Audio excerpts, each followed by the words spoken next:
studio.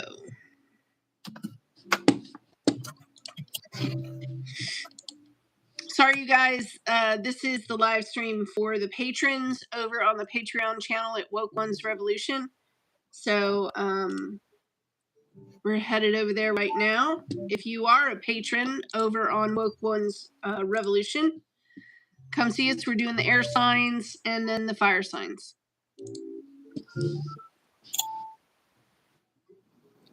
Okay, it's unlisted. I'm just working to grab the link. Okay. Desktop.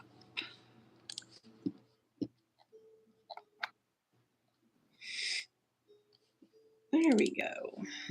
Beautiful.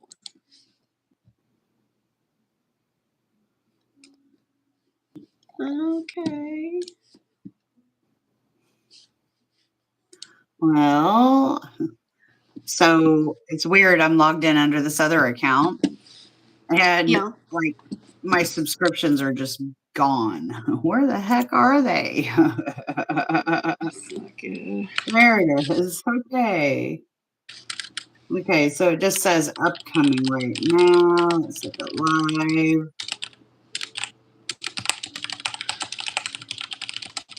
I don't see the live. That's weird. It just says there's one in there that says scheduled. Okay. Oh, did you hit save finally? Maybe it's Mary Lou Portwell. This doesn't make any sense. It's like the wrong. It doesn't even show that we're live. Like on Facebook, when I'm logged in under this Woke One or this Real World Astrology account, it doesn't show the live. That's so weird. It's because you have it unlisted. So can you just copy the URL for the live and message it to me on Facebook? It's in the Google chat. There. I'm sending it. There you go. Google chat. Now I need to open up the other Google account. Can you send it to Facebook? You want it in Facebook? I can send it to Facebook. Yes, please. Yeah. I have it set up so I'm not messing with anything in the live. There you go, babe. Thank you. All right. Yeah, because I got to notify the patrons on this channel. Boom.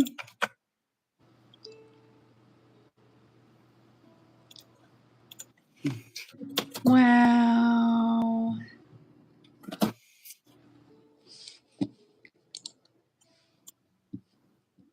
What's weird is it doesn't No. Trying to notify and I can't. It's just me in the chat. So you probably, I don't know. There's one person in here. But I don't know. But it might just be me because I'm in that other account. Let me look at the analytics. It could just be me. Yeah. We're live. I can get over to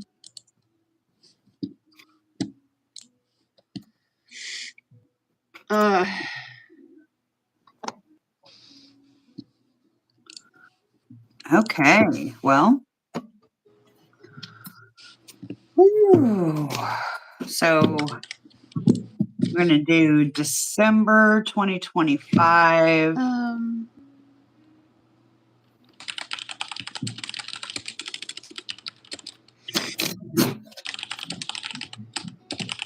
Well, whoever was in here dipped out, so it wasn't the Real World Astrology. There we go. Okay. All right. I've got the link to my folks. When you post on the desktop and Patreon, does it always send a notification? Because I know on my phone it gives the option to publish and send notification, but on the desktop version it doesn't. Oh, that's weird. Right? I don't know. Okie doke. I don't know. Patreon looked different for a long time than this, and then they changed up. I got, spent all that time getting to learn something. Okay, I gotta blow my nose again. I'm sorry. It's okay.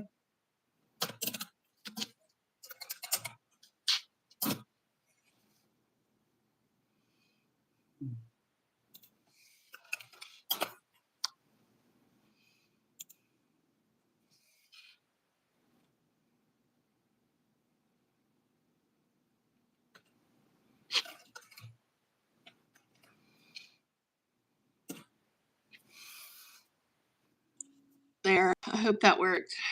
Yeah, you were muted. Okay. 3 hours later. What? I said 3 hours later. 3 hours. You're right. It has been. All right, I'm going to do the relationship reads. We're going to start with the air signs, aren't we? Yeah. So Gemini is up. Oops. And been doing a little different this time around. Rather than each of us hit the signs, she's going to do the sign reading, and I'm going to do the reading on the oracles for the sign. So they can go a little smoother. Yeah. And you guys can watch this later, so sorry if I continually stop to blow my nose, but better out than in, I say. You're right. Better out than in. Yeah. She's been coughing and sneezing and blowing her nose for days. All right, so Gemini 2025. Ooh, that just came right through my arms and gave me goosebumps. I haven't used this deck in a minute. It's funny how when you can pick up a specific deck you haven't used in a while, then all of a sudden it's like, oh, hi, I remember you. Yeah. Oh, Gemini, December 2025. Spirit have. And we're doing relationship readings this month. Isn't there full moon the end of the week? Oh, yeah, the full moon in Gemini and then the new moon in Sag. Hey, whoever's in here, welcome. We're going to do air signs. We're starting with air signs today. So, Gemini, Libra, and Aquarius. Oh. Doing them a little different than we did last month. I'm pulling an oracle on it. She's going to be doing relationship type reading. And as I see fit, I'm going to be pulling cards as we're going through it. And I'll even pull cards for her if she needs help figuring out who somebody is. Gemini 2025. And I just posted for the in the Patreon, I just posted all signs forecast horoscope for astrology for the $18 tier members. It is available for purchase for $9 individually, but you all could upgrade if you want and grab it. Interesting. So I'm going to read the oracle cards that pulled up, and I'll go through it pretty quick here while she's laying the cards, guys. So for Gemini, December, I got enchanting gifts. I want it to show up better. Look at that. Number 27, which is a 9. Got number 28 as well. They were not in order, but building blocks. Yeah, I got something like that in the spread as well. Building blocks, and the underside of the deck is soulmates. Number 41. Look at them penguin hearts, giving all that love to the Emperor Penguin. So I'll go ahead and read through these. They all came out in the upright. Good stuff. So for the first one that I have for Gemini, exchanging gifts. Okay. So obviously we're going to go do the essential meaning first. Exchanging gifts, law of giving and receiving, currency, trade-offs, weighing costs, determining value. You're entering into a productive and enriching time when all manner of opportunities are being offered to you. You have everything you need to seize them, yet in order to honor them, couldn't do something and turn the page at the same time. You must put in the time, the exchange for your experience and skills, and commit heart and soul to whatever you're choosing to pursue. You can do it. You have what it takes to be successful if you align with the law of giving and receiving. You must engage in the dance of the give and take, push and pull, and doing and being. If you let fear guide your choices, you could completely deplete yourself or create an imbalance. This is not the time of just do. Use your currency wisely and be mindful of the value others bring into your life. Now, I'm going to read this a little faster. So the relationship message part of it.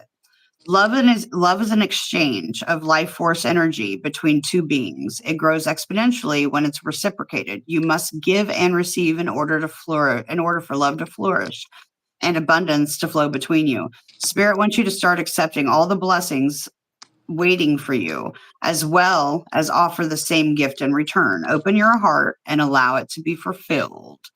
Let love in, let it flow out of you, and love is truly yours.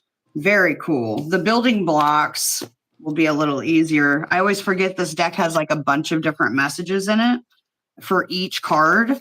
So bear with me, y'all. It's connected. It's straight lit up the second I touch the deck. So building blocks, strong foundations, a beautiful work in progress.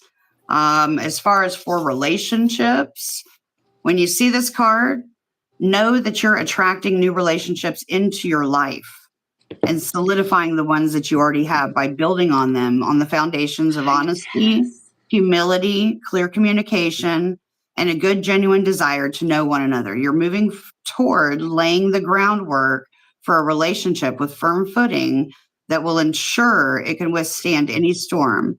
Long-standing relationships are also repaired and strengthened. You and the other person are stronger, wiser, and more powerful together than apart. So that's what I got. Like I said, the underside was soulmates, which is pretty clear. I love in the soulmates card, though, at the bottom of the deck. Look, it's like somebody's watching from above. Like spirit, you got somebody from the other side peeking through on that one. So that could indicate like past life soulmates in this realm.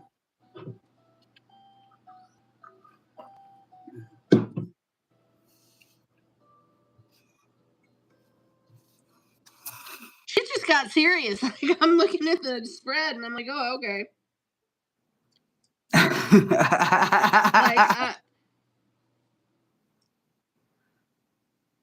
I got serious on it. Well, I can always look into what Gemini's been up to and why it was saying you need reciprocity. Like, I got kind of the same thing in the cards, right? Like, Gemini is trying to work something out. They want to cut loose or cut free. And they're like this close. They're like this close. And they've been waiting, I can tell, for like a very long time to get something moving. And because they're right on the edge, perhaps they eliminated options or people or something. But to me, it looks as if Gemini may have to reach out to another person who might be an ex, but it might also be like a long lost family member to finish and complete a cycle. Now, it very well could be that you need to ask someone to help, except this person doesn't like you very much, or you two are on the outs. That's what I can see. There could also be something about a promise, about keeping promises to one another.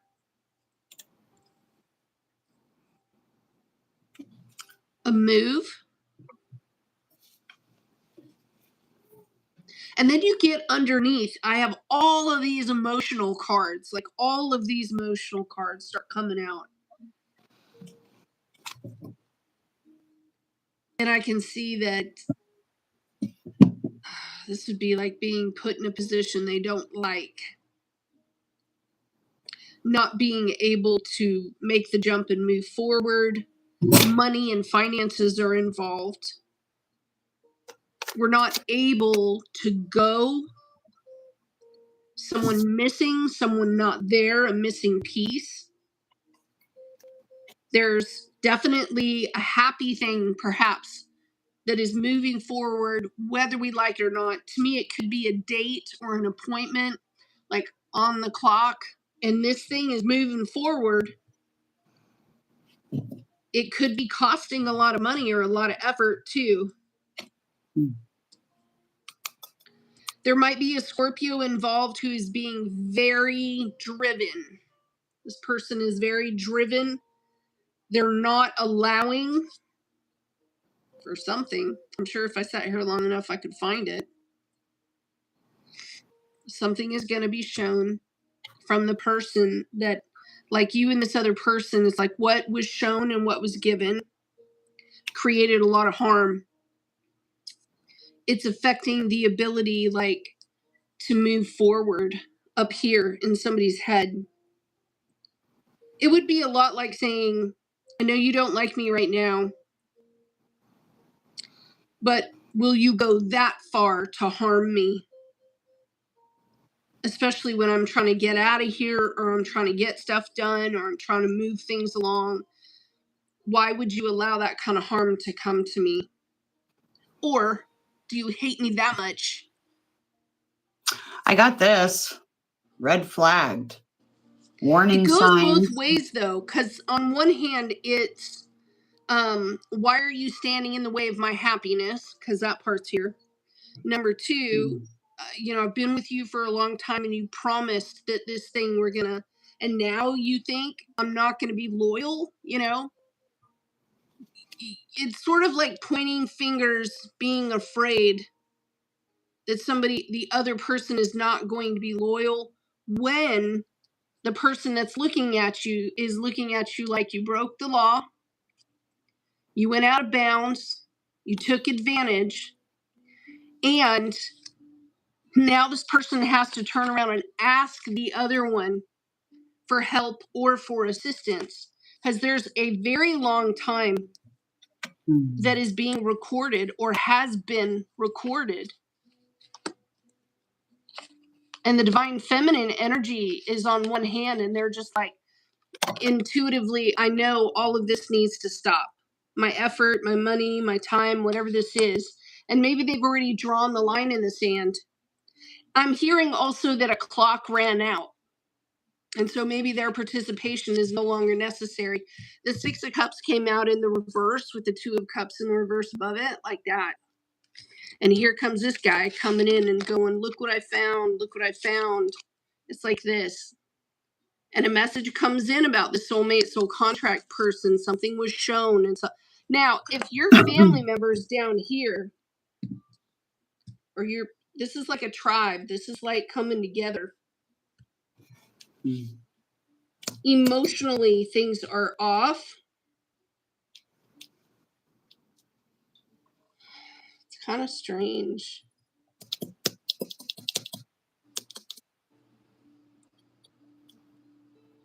Let me pop in and say what I got on my yeah, go ahead, because this is like such a mix. Yeah, I can tell it's a mix of a reading. So I got red flagged, warning signs, take heed, and risky situation. That was the bottom of the deck. I got key player, important person, playing an essential role, and irreplaceable. And I also got the cleanse, detox, ridding negativity, and purification.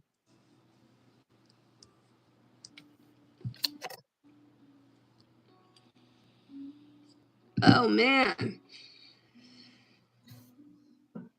I don't know where that just came from. I'm hearing an affair, a marital affair. It's somewhere in there where somebody has had a marital affair. I'm also kind of catching that a person may have wanted to get pregnant and to have a child. And some sort of time has elapsed where someone has spent all of this time in a relationship, but also having a marital affair on the side, if that makes sense. They want a child with one person and they haven't been able to do it. And then there's the marital affair. So it's almost as if this person has run up against two different relationships where neither one of them have met some sort of requirement, and this person's like angry. They've been maintaining this hold energy, and it's gotten to them with the dark principle. They've gotten used to this dark principle being away, not following through with the focal point and the goal. And it's strange because I look at the spread and this person has money. This person's got money, whoever this is. Maybe it's a Scorpio. This person has stability. This person has a house. And this person's looking at the desire and saying, I have the home, I have the room, I have the crib, I have the insurance, I have all of this stuff. Who is that? But they don't have this fulfillment. So they don't have this fulfillment. There's also this desire to communicate with another person and kind of spill the beans about why they have not stepped in. It's sort of like an emotional habit. I've had this emotional desire that hasn't been fulfilled. I haven't been able to seed the thing and actually get it stable. And then in comes these memories.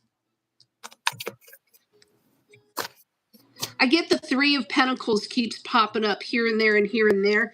And like the future of the relationship, someone's going to come in with an offer of love or an idea of how to disassemble something, how to take something out and to take something down out of someone's life because it's only gotten them so far. And this person is kind of counting up their beans, I guess you could say. They've shown something.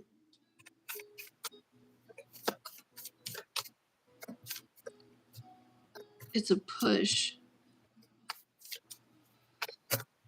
Oh, there could also be an animal involved or a pet. I shouldn't have put so many cards down for Gemini. It's Gemini. I had like 16 different storylines in front of me. Right. This relationship, one is asking like, when will we do and get that thing together? And the other person is like, I don't feel right about it yet. I don't feel good about it yet. I don't feel like that's what I need to do. And that's the reality of like what's in my heart space. And then we have an air sign that comes in and presents something and pushes towards the devil, kind of saying, this is what's best for you. You know that looking at this thing head on is the very best thing for you. So you can process it and get it out. It's sort of like saying you cannot substitute an animal or an animal's response, maybe even. I know that sounds weird. But if somebody's having an affair with another person, it would be like substituting. yeah. Does that make sense? I did get an opportunity card too. It's very Gemini. Caterpillar opportunity came out as well. Ooh. What am I doing? Life. There's my stuff.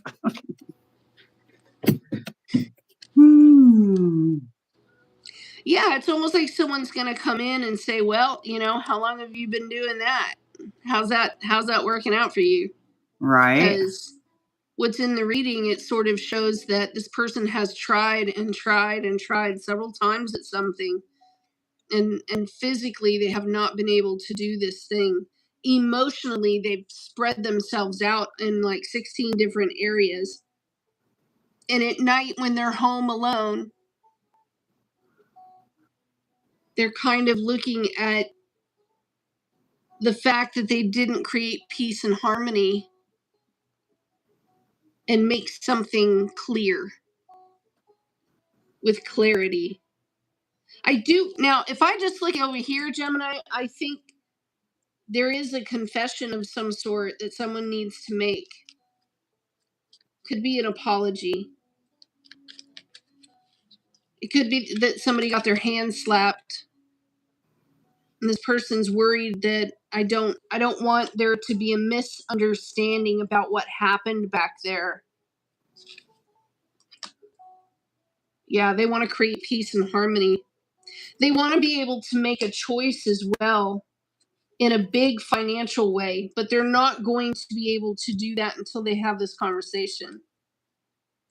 Yeah. And again, it could be like coming towards an ex or someone that you used to know.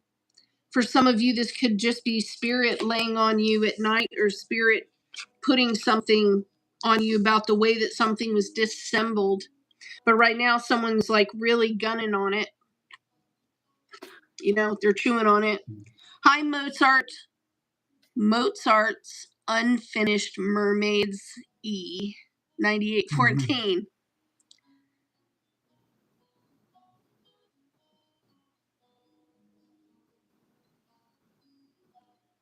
Destroying her legacy, killing off family members, too cowardly to admit it. What a gentleman. You're an outstanding citizen who donates to everyone but those who earned it. What? You were pulling the 10 of Pentacles. You're like, this person has money. They were responding to something you said during the reading.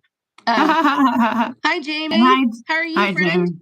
Hi, guys. But I definitely get that Gemini. So Gemini is like, that opportunity card popped, and look at how how Gemini that card is. It's like, right, all the pretty little things, Gemini, but don't it? Opportunity, independence from conditioned responses. And I was reading through it, and it talked about transformation and opportunity, and you're being asked to revise your dreams. If it looks familiar, step away from it. So like, as I was reading it, I got as Gemini, wanting to experiment a little bit.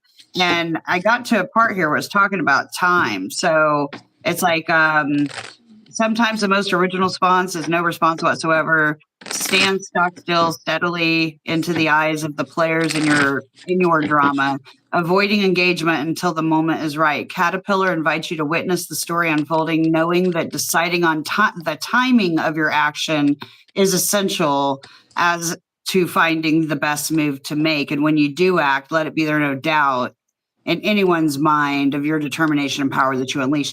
And you said ran out of time earlier in the read. So like that timing picked up for me.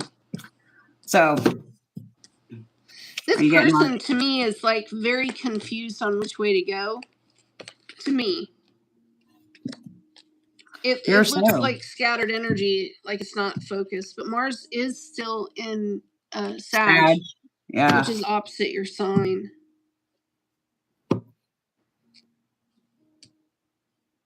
This person's wondering how they're going to do it all, how they're going to get it all done.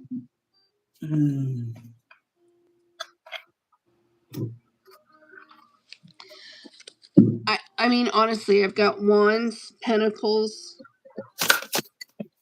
and Cups, and this person is kind of swallowed. They're swallowed in a lot. There are distractions that are coming in. And I swear to God, there's a Scorpio that's messing around with the Gemini. It's like the Scorpio is coming into the Gemini saying, fix it! Gemini's like, what? What do you mean? I got the you deserve better. I can't handle your love. I can't handle your love. I need to hold back my true feelings for you.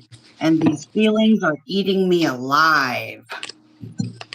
Whoa. Bitch, I got some real feelings for you too. Somebody's letting some passion get the best of them.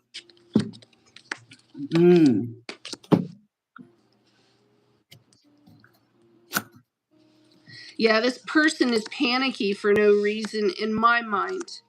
Just because you're in a disagreement with someone, it doesn't mean you hate them, you know? Oh my God, look at this. Look, Jamie, we love you too, girl. Gotta keep showing up. Because that right there is the number. This guy's coming in. It could also be you putting a stand on something and trying to put some truth on something. Because I do see this trying to figure out which way to go. Should I let something drop or should I just pick it up and handle it? Which one would give me the better result? You know, should I touch this hot plate or should I let it go? And Gemini's got that full moon in 3 days. Yeah, and literally Mars is conjunct Juno right now. So we were working on this next episode for Real World Astrology, and some people gonna be popping off in like a week. Let it not be one of us that is popping off in about week and a half. Secrets exposed. It's gonna be crazy. All right. I mean, this is what I think. If a Sagittarius is the one, this is the second time the Sag has shown up in the reverse, okay? And it has to do with doing something, and it's in the reverse. I don't think the other person's going to let them down. I don't. And if they're trying to frazzle you, they can go suck a big D. Because I do think that even though this person's upset with them, you know what I mean?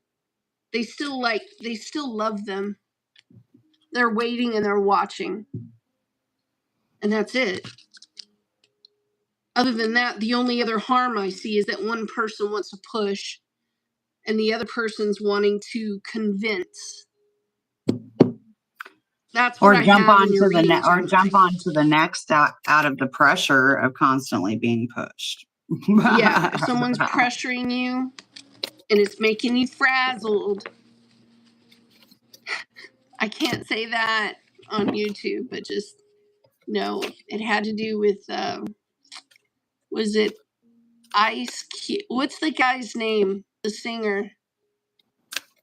There's Ice-T. The Cube guy. Oh, no. That song. Oh, Ice Cube. I didn't have to break out my AK today. My AK-47 today. What's that song? Today was a good day. Today was a good day. Yeah. Because, I mean, the person is in the upright 2 different times, and then only once are they in the reverse. And that kind of shows me that someone's hooked on a memory, and they can remember something. That's what that oracle card was talking about, was like a memory, doing something differently than you always have. Yeah. Memories. A lot of us are going through that transition. Well, thanks for showing up. See a few faces in there. We're going to move on to Libra. Libra, before they have a heart attack. Libra. God bless them. We love you, Libra. I hope you hear this and listen to it 1,000,000 times. This is your reading for December. All right. What do we have going on for Libra? Who's working? I feel like I have somebody coming up behind me doing this with their fingernails, doing this to my hair. It's so sweet. So sweet, Libra. December 2025 for Libra. That was I weird. repudiate the offer. Those are the cards that came out. A repudiation. I repudiate the offer. Like, I don't know if you can see that. That's freaking hilarious. I repudiate the offer. That's like somebody giving back exactly what the other party gave. You gave me this shit. Right? Here's your wooden nickel. I repudiate the offer. Libra, what you got? You got your mind on money and work? Like, here's how you guys rolled out for December. I'll go through and read into them, but look at how gorgeous that card is. Mindful, groupthink popped out, number 40. We also have gathering around the community, number 26. Oh. And the underside, I got deep diver, diving into a task, number 10. All right. So for mindful groupthink, it's always such an Aquarian word. Groupthink. All right. So Oracle's message, Spirit's message for Libra for December. Mindful, keeping a clear mind, hurtful thoughts, and groupthink. The human mind can be so many things: a prison, a latrine, a circus, a temple, a cave. It can be a place of restriction or a place of never-ending expansion. Right now, be careful of where you let your mind wander. The quality of your thoughts is key, as you're in a fertile time for full manifestation. You'll want to ensure that the seeds that you plant will sprout and flourish into the life you seek and grow. Be mindful not to scatter weeds. It's too easy to be influenced by others right now, too. Especially in our digital age, it's hard to protect yourself from the energy and the sheer amount of information bombarding you 24/7. If you allow the fear and uncertainty to pollute your mind and emotions, you will fill yourself up with this negativity and then see more of it in the outer world. Stay out of gossip and other forms of groupthink. For when you cut another person down to their level due to their perceived mistakes or limit them by your envy, you activate lack for yourself. So fill yourself with thoughts of plenty. Imagine the universe unfettered by scarcity and alive with abundant hopes and goodness. Be mindful of what your mind is full of and keep the faith. Good brings more good. Love brings more love. Gratitude, more things to be grateful for. Number 26, gathering around. We have the power of community, being safe and secure and allowing help. There are times when you need positive reinforcement from others. Perhaps your journey has made you tired just before reaching the proverbial finish line. Where your friends await to cheer your arrival, know this: you're not alone. Regardless of whether you think you are, people gather around to help you with your next step and bring it forth from the cosmos into the beauty of life. There's never been another you before. And you have a unique relationship with your friends, your family, communities, and all those who gather to help you in your unseen realms. Now's the time to allow assistance from others. Ask for it and trust that you'll receive it. You're safe and secure right now in this moment, truly supported in your beautiful, amazing, complicated life. It does say complicated life. Yeah, here. Yeah, and deep diver, number 10. Whoa, what's that about? That's almost like tens. I have a lot of tens. Go in shadow. So number 10, deep diver, embracing risk, diving into tasks, new discoveries. It's easy to play in the shallows where waters are clear and you can see all that glitters by your feet. Anyone can venture here. There's little risk, nothing to discover, no dark secret, nothing that you can't already perceive. The treasure has long been picked away, replaced by a gentle uncertainty. In the shallow river is safety and no surprises. But but that's not who's calling you now. The deep diver invites you to take the plunge with him. You can't see the bottom, but you must swim into the dark depths to find the mystery that eludes you now. He knows where he knows where the pearls lie underneath the ancient sand. So you're being called to look beyond the surface of things for your answer. Let your intuition propel you into the water, allowing your memories to swirl around you and your emotions to well up as you face the unknown. Your curiosity will be your greatest guide. You'll surely discover something wondrous to bring back home to everyone who's waiting at the shore, but only if you will truly know the value of your discovery. Are you willing to do the work? Dive in, make the commitment to see it through, and you'll be amazed. So, I think that's so weird. Sorry, guys, I've been blowing my nose. It's okay. That you said that last. Well, no, all the oracle cards fit actually, because this is what I have here. I have that Libra is. Oh, how do I put it?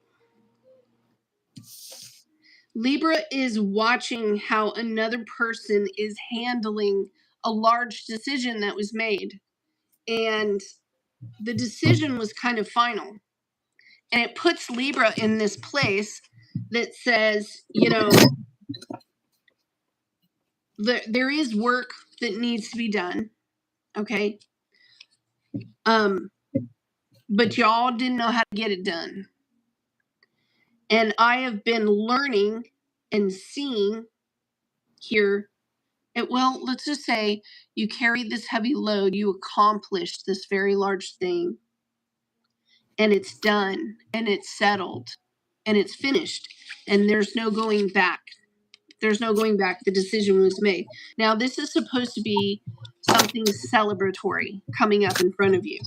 There is something celebratory. However, there are people who are being snotty about it, literally snotty. I'm using the word. They're being snotty. But there's something about these people here that when they ask you to do something, they ask you, or they're trying to like reduce. This would be like somebody coming in and trying to tell you how to do something. Or they're doing it like they want to, but only when eyes are watching them. Either way, Libra is sort of standing in this position saying, I know how to do the job. Okay. I find the victory in following the rules right here. And again, the entire thing is accomplished. There's a second storyline that's sort of stepping in here where somebody, like, let's say that you work with someone and they're going, no, you do it like this, and they're trying to fight you on it. You don't get a say. I get to take my break. I'm only going to give them they're being an a-hole, so I'm only going to do partial work. Why are you sitting down and not working? Why are you not showing initiative? And to do something like that is sort of like taking away from the requirement. Libra is sort of standing up to the requirement and saying, okay, everybody wants to sit down and not do anything. Cool. I'll take what you're not doing and what you're not doing and what you're not doing. And emotionally, I'm going to rise up over everybody throwing a hissy fit over here. And I'm going to make it so. I'm going to make it so where my stuff looks so damn good. There is no other, like, you guys can talk behind my back all you like. You can rip me apart all you like. I hear you. I see you. But you're not going to be able to do what I do. Period. Because I'm building it up.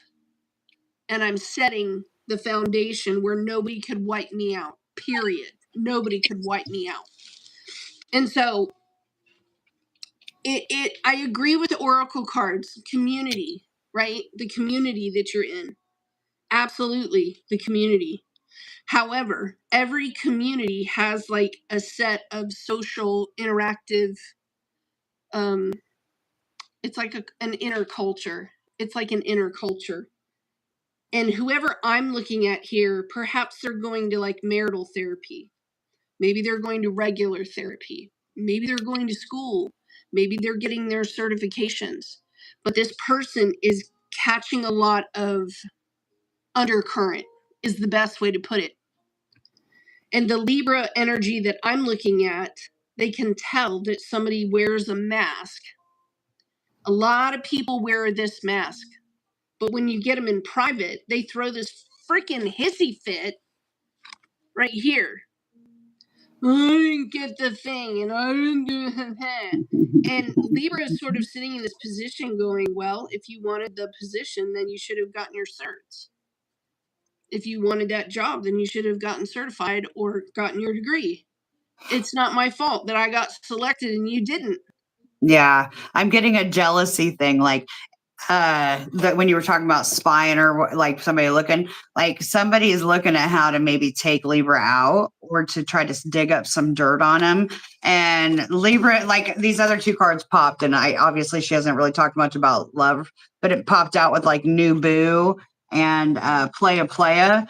I think that like somebody's looking at Libra like what what's in what they have in their cereal this morning that's got them with that extra pep in their step. And if you're on a level that's qualified, I hear somebody's watching you, Libra, because I just heard, I like the way you move. Dun, dun, dun. Somebody's watching, and somebody else is jealous that somebody's watching, but it's within a group thing. So there's like this outer layer of people that are gossiping and doing that whole group think of the hive mind, to kind of go up against it.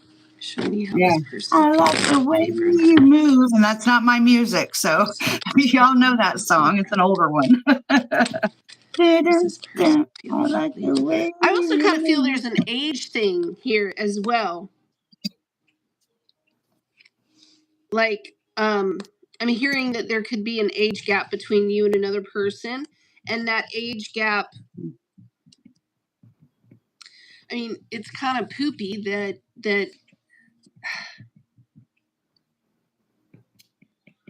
I mean, you know what? When I was in my 20s, I would get pissy too. But now that I'm older,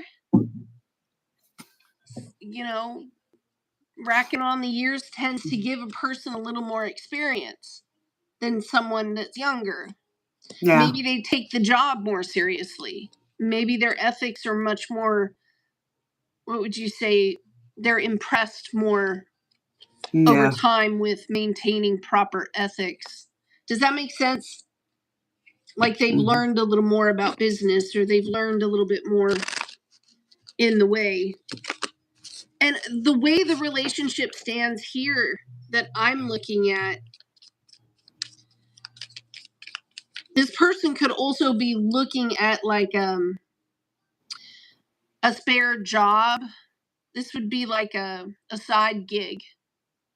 I'm laying the relationship stuff right now. Someone looking at like a second job or a side gig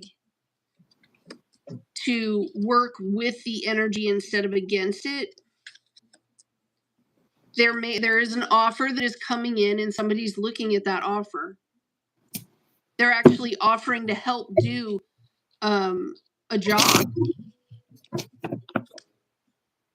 No. This is someone who sees the opportunity, but they also see and know how much work goes into something, and they're jumping at the chance. So if you're, look, I'm not dumb. Some of you who go to work show initiative. Other people do not. I'm calling it like that. Other people do not.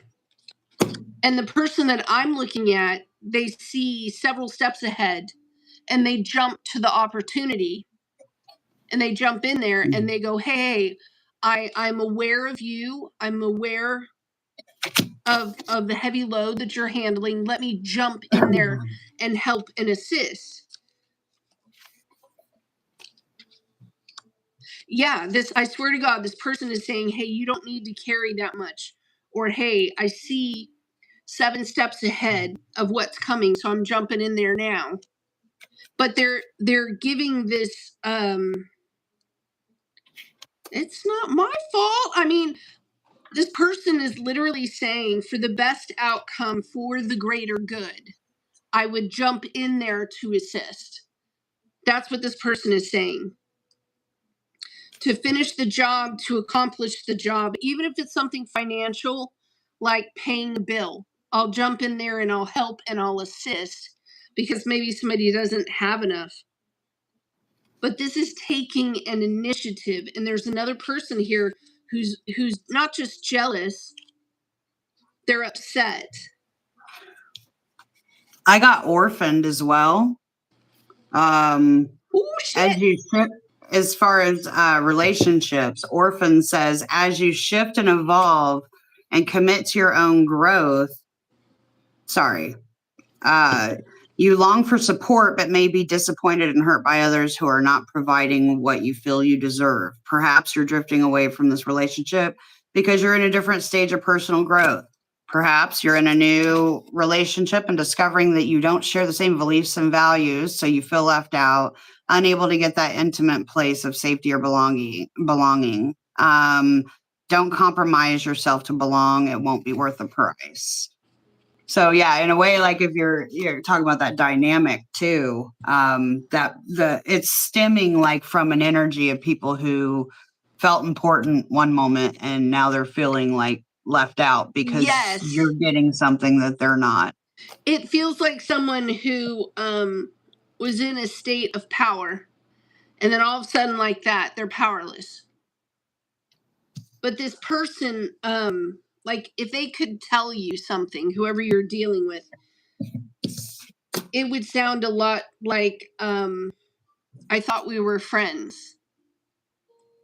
That's what I'm looking at. I thought we were friends. And I was just waiting for you to see how effed up something was. This could also have to do with like seniority. Because what I do kind of catch is between the younger and the older, there's a knowledge. Now, there is another thing that's popping in, and it has to do with someone who is, they're kind of puckered because there's a requirement, whether that's a bill, a surgery, there's something here. And the other party is not at all confused about the law. They're not at all confused about this bill. That's right. So I can't promise you anything. Yeah. It is kind of a touchy time, but this person is upset that they didn't do more. And that's really what it comes down to. Twice I have this temperance card in the reverse where someone is their expectations. That's what this in the reverse means, that there is either too much water or too much earth. And therefore the expectations here get somebody really riled up and really upset. But this Sagittarius energy, those guys, the Sag folks, they tend to thrive on knowing enough about things where they feel, I'm trying to do this in the nicest, most polite way possible. But y'all know it's true. Sagittariuses can be little know-it-alls. They just can. And in this particular case, the Sag was not the know-it-all. They did not know it all. And now I have this person who is very upset here. They don't know how to erect cooperation here, especially when somebody asks, I need help, I need to step up. And this person is at a loss because they don't know how. They don't know how. It literally says, why can't I tell you the truth? I don't want to be alone. I don't want to be alone. Like on the bad side of it, it's that somebody lost their shit and did it in a really bad way. They had a choice between like trying to turn their world around. And that's not what they chose. Instead of turning their life right, they chose to make this really shitty ending right here. Quite possibly even a divorce. But it wasn't fair, it was imbalanced, and it wasn't just. Now, though, if this person could tell you something, it's kind of like, Don't burn your bridges. It's a pity and a shame. It 'tis a pity and a shame. You shouldn't burn your bridges this way. And also there's an energy of like this younger person saying, I'm not going to do it your way going forward. Does that make sense? I'm going to make a conscious choice not to do it your way. I saw what happened. I saw what it caused, and I'm not going to do it your way. So right now, if I said anything, Libra, you may be in a space where you're watching and you're learning and you're picking up what people are choosing to do. You're looking at their appetites. But if you've been watching for a very long time or long enough, this is like that moment where Libra gets to come in and pretty much slam it on the table. And go, here's, I watched you do it off here. I watched you do it off there. I watched you have an affair. I watched how quickly you got remarried. I watched where you spent all your money. And that's cool. That's cool for you, right? But when you come in and you ask me for something in a certain activity, I see how much you have in the bank, or I see how much you're holding on to. I see your insecurities over why you don't throw in or pitch in. I see that you have an insecurity. And way back up here where this person is upset, maybe they didn't learn how. Look, it's all about siblings right now with the full moon in Gemini. If this person was a loner child for the majority of their childhood, they don't know how to share because they didn't have a bunch of siblings they had to share with. Ask Heather. Heather's got a whole bunch of them. Mm-hmm. And therefore, when they grow up, they think their household's all about them. No. We live together. We must share. And I'm looking at someone who doesn't really have that skill. They would rather fight than try to communicate how they feel. They'd rather ghost than try to settle something out. Yeah. Are you picking that up too, Heather?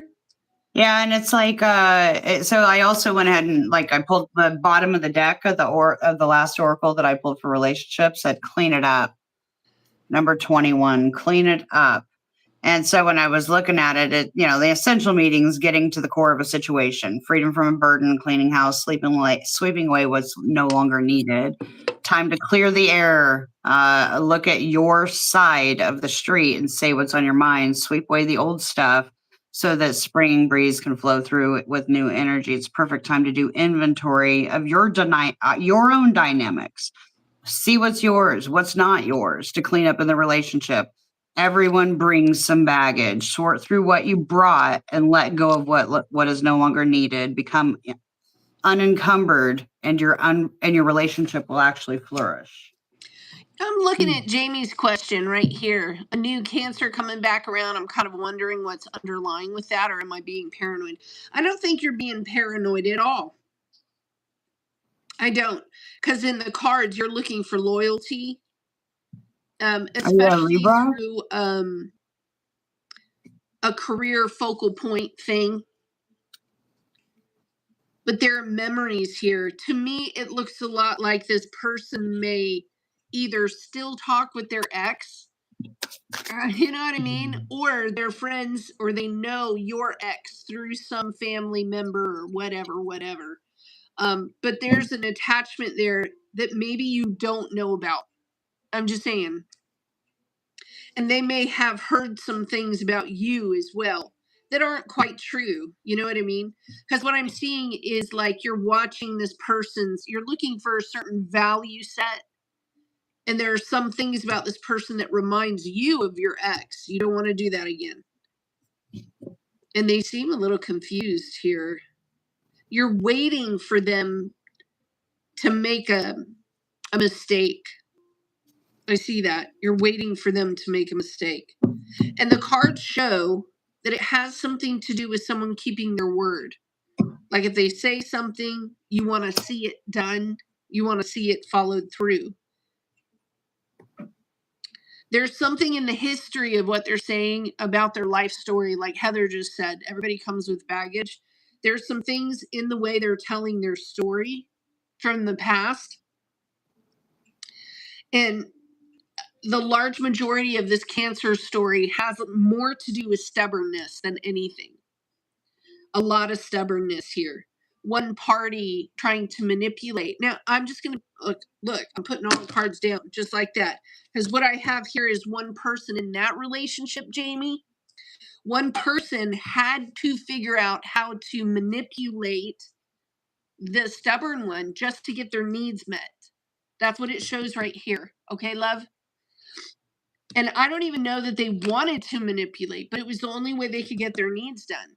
Because each time they asked, the other person said no. So there's a stingy sort of holding on, lack of generosity thing going on that they're not telling you about. And trying to work with someone like that, you know.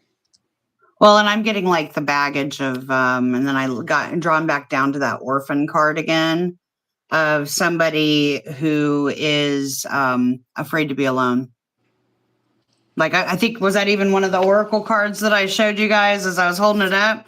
I'm afraid to be alone. I don't want to be alone. So what they do when you're afraid to be alone is inadvertently, like your comments, like 3 different women said this or whatever. If somebody's afraid to be alone, they naturally are typically pretty cunning in private, just having conversations. So they could be like leaving, what's the word? Intentionally, unintentionally, in quotes, spreading that, you know, they're open to multiple different people, you know, and that they're a good guy, you know. So like that thing, for somebody's afraid to be alone. I can tell that this person has a selfish relationship with money or a selfish relationship with like the rules. This is the kind of person that would, let's just say there's somebody here with a severe anxiety and insecurity around feeling as if they have enough or feeling as if they are stable enough, you know. And it really doesn't matter what relationship that person gets into, they will always try to find a way to grab a little more, to have a little more, because they're not sure. You know, this is like what's growing up in a house of poverty. You damn straight I go through my stretches of going through the apocalypse. And you'd be looking at me like, Miriam, we got 3 squares a day, a roof over your head. What do you need? And I'm like, to make it through the apocalypse. Well, this person has something like that. Okay. So they're stingy with money. They don't feel like they ever have enough. If there's a sharing sort of whatever, this person is not quite equipped to share because they're like this. It's mine. Whatever they have. No, I don't want to share it. It's mine. No, you know. Now, if you're just banging this guy, I think it's okay. Bang him, but don't move in with him. I wouldn't take it any further than that. Hell no. Last thing you need to be is somebody else's mommy. You know, if you don't know what scares you and how to make yourself calm, if you don't know, you know what I'm saying. You haven't grown up yet. You just haven't grown up yet.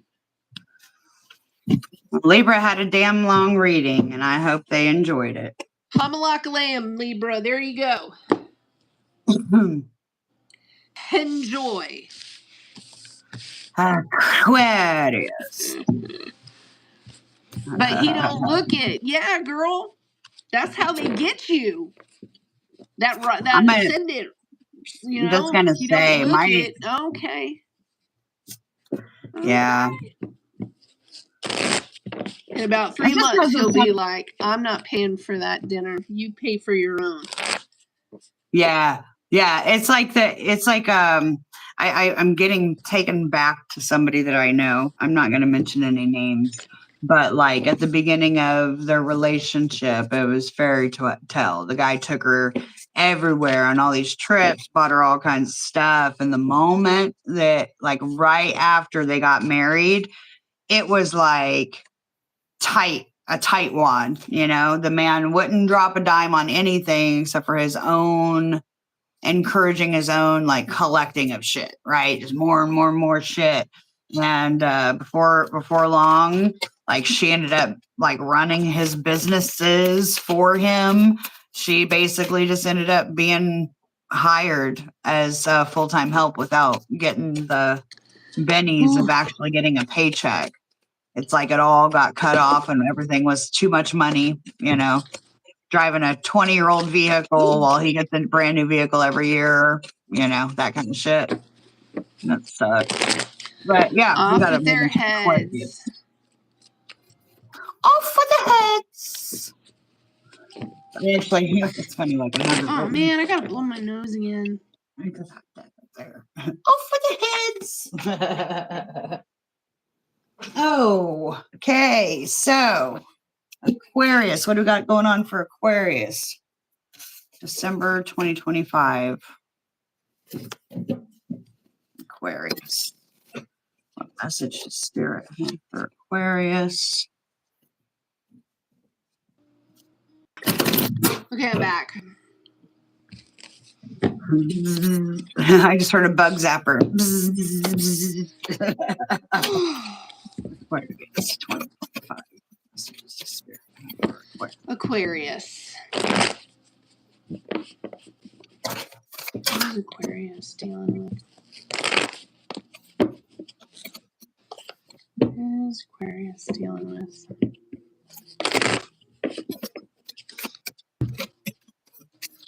Relationship that Aquarius is dealing with. That's funny. Like I was looking, and this is the card when I picked up the deck that was showing, and I've decided and shuffled it for, and it popped. Of course, it was meant to be hollow bone teachability for Aquarius. Drifter, experiencing life as it comes. Well. Trip It's weird. bar. It's weird how sometimes it's gonna be fast. It's weird how sometimes that Aquarius energy is just, you know, so Uranian. Like I, as an Aquarius moon, have always considered Uranus as like an Aquarius thing, right? But these past couple weeks, everything I'm doing is coming through the Saturn Aquarius. Like I keep running into the Saturn Aquarius everywhere. The traditional ruler. All right, hollow bone, teachability. We got a 10 here with 28. Teachability, humility, being empty so that the wind of spirit can breathe through you. The hollow wing bone of an eagle is a flute for the shamans. The appearance of the hollow bone invites you to become empty of your notions of who you are, to check your ego at the door, and to know that this is not about you. Relinquish your need to be right and change an opinion. As I said that, it's a Saturnian type card talking about rigidity. How about that? All right. And so relinquish your need to be right and to express an opinion, as this will not change anything right now. You're being called to practice humility. Hollow yourself out and hear the wind blow through you as you play like a flute. You'll learn the language of the squall and the storm and understand that the message is the summer breeze. It's important to communicate. There's an important communication waiting for you. Humility is the swiftest path for you to become like the hollow bone. Drop in all notions and titles that bolster your ego. Eliminate the doer and allow things to happen on their own accord. Remember that you can accomplish almost anything if you're willing to let someone else take credit for it. It does also come as a caution. So the caution that you believe only 50% of what others think and only 10% of what you think.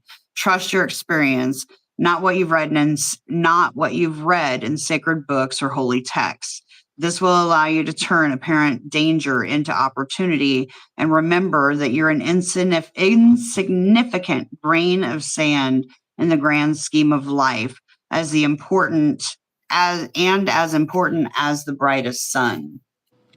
I like that, because Aquarius minds tend to think they know everything and that other people are dumb. My Aquarius moon pleads the 5th. Drifter. All right. Drifter, what lights you up? Experiencing life as it comes, seeking the essence, but not knowing the form. So it just talks about stepping out of the to-do list of everyday stuff. It's not important to know the destination before you set sail. So basically, both of these cards are just talking about like lighten the grip, lighten that Saturnian grip. I think that's why that came through right as I went there. I'm going to go ahead and pull relationship, though. For Aquarius 2025, relationship advice. Don't you throw me that orphan card again. Oh, that's funny.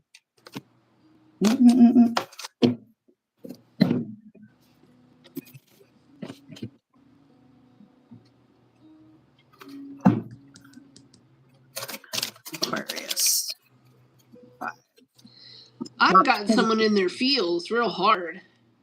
Ooh, I got the fates and the bottom of the deck. Higher power. And those two, I've never had those two pop at the same time. I'm curious about the relationship advice.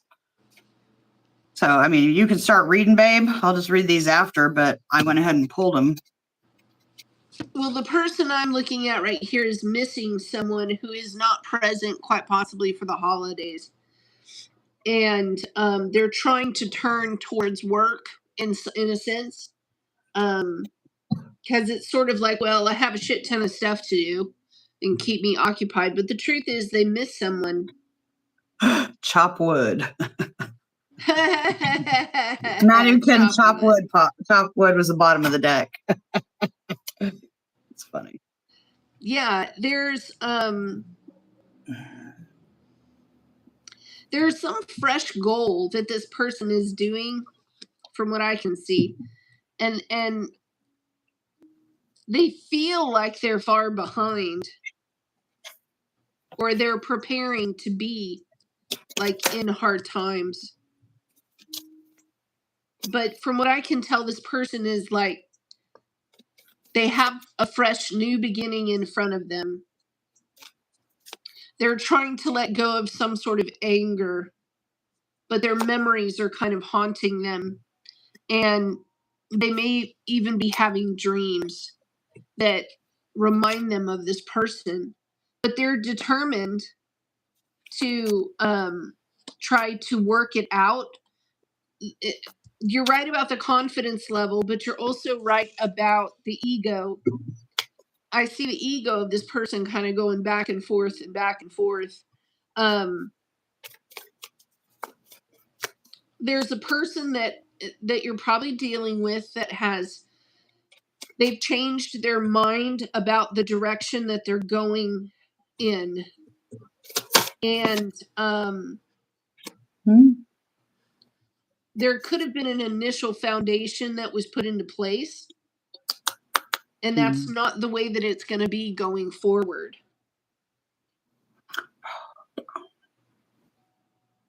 I mean, the whole reading, to me, it looks a lot like that movie, right? That song, Can't Buy Me Love. That's what it looks like. You can have all the stability, the job, the money, the whatever. But this person's heart is aching. And there is like a missing sense of like somebody's not here. It can also be that somebody may have transitioned, because when I first looked at it, I thought of mother. My mother is not here for the holidays. And it feels a bit forlorn, like somebody is missing. I did get two of the like higher power and fate cards. So it very well could be that. Yeah, this person made them very happy. You know, and maybe there was, God dang, dude.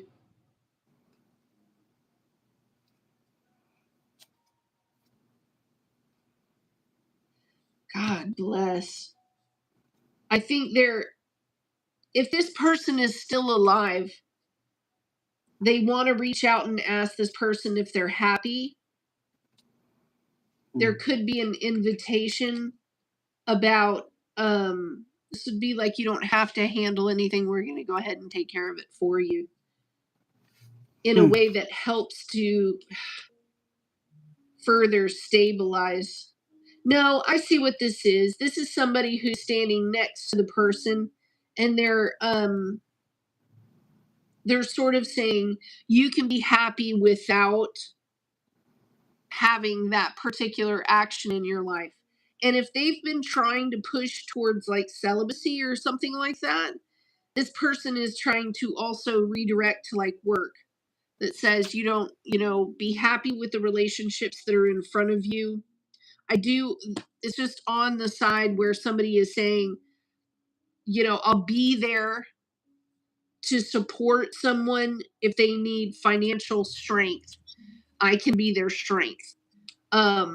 This could also be a contract, a marriage, a brand new job in some way. I do see that someone has been looking at jobs, but whoever this combo is in front of me, it is for financial strength. And it's financial strength in a way that their past partner did not give them. I can also, this person is really struggling with memories from the past, and this Leo person here, I don't know why it's so easy for them to make this choice and just shut it off like it's black and white. But that's what I'm seeing. The person that has changed their mind, that's moving in a different direction, they might have done it very suddenly, or the whole situation was very sudden, and the person's mind was very black and white. And so there's a confusion. I don't understand how someone could make a choice or a decision like that and just boom, make it boom, boom. I'm dropping this thing and I'm going towards this thing, and that's it. It does also have to do with trying to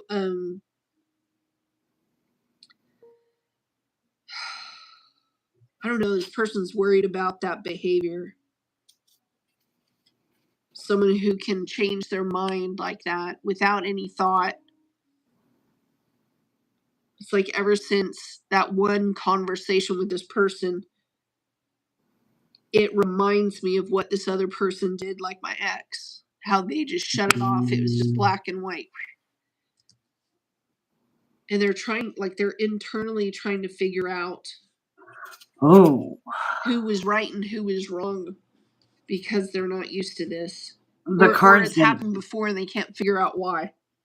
The cards that I've got here, I'm going to cut into what you're saying, because I get what you're, the fact that I got 2 spiritual cards and a fate card after that made me delve into it. And then I'm like, okay, if it's there was a spiritual relationship between these 2 people when it got broke. And that's where that baggage or fear is coming from. But I want to intervene for just a quick second, because like the oracle message of the higher power that came in, if I look at just specifically the relationship part of it, it talks about it's time to address how much effort you give to your relationship with your higher power, called God, Spirit, Goddess, or any other name that is sacred or holy. Recognize that your partnership with Spirit is your number one priority. And it also indicates that there's a deep spiritual bond between you and another person who's essential to your growth and evolution. Tend to your spiritual connections and remain aware of your own nature. The Fates card has quite a bit that I wanted to say. The Fate card, listen to this oracle message, and this one applied. You touched on money, you touched on relationships, so I'm going to just kind of read it because of how it applies to everything. This Fates card doesn't come up. It's like the Moria, when you look up the Moria, the fates of the Lachius, Atropos, and whatever the other one. The Serenity Prayer sums up the meaning of this card. God, grant me the serenity to accept things I cannot change, the courage to change the things I can, and the wisdom to know the difference. There are things in life that you will never have control over. The conditions brought on by the evolution of the collective, by nature, and by your past experiences may be fated, preordained by spirit for a greater purpose that you cannot understand in this lifetime. It may not be in your cards to understand why certain events occurred, but you can accept the mystery and work with what those events and your current circumstances have to teach you.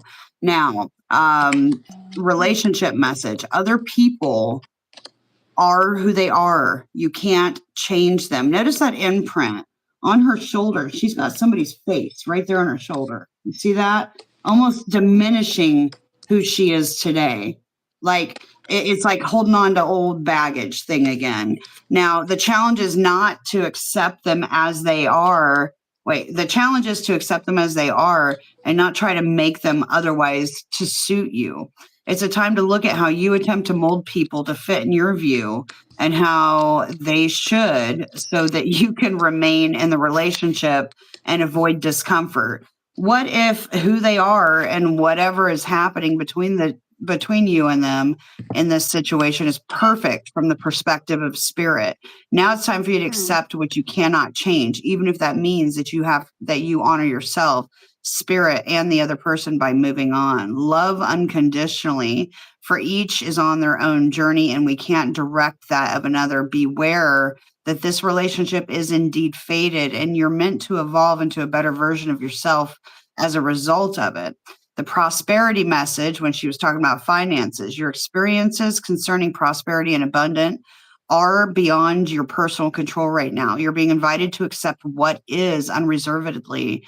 And this could be a temporary situation seemingly thrust upon you by outside forces, but there's an underlying purpose that you can't see that has been determined by the fates already.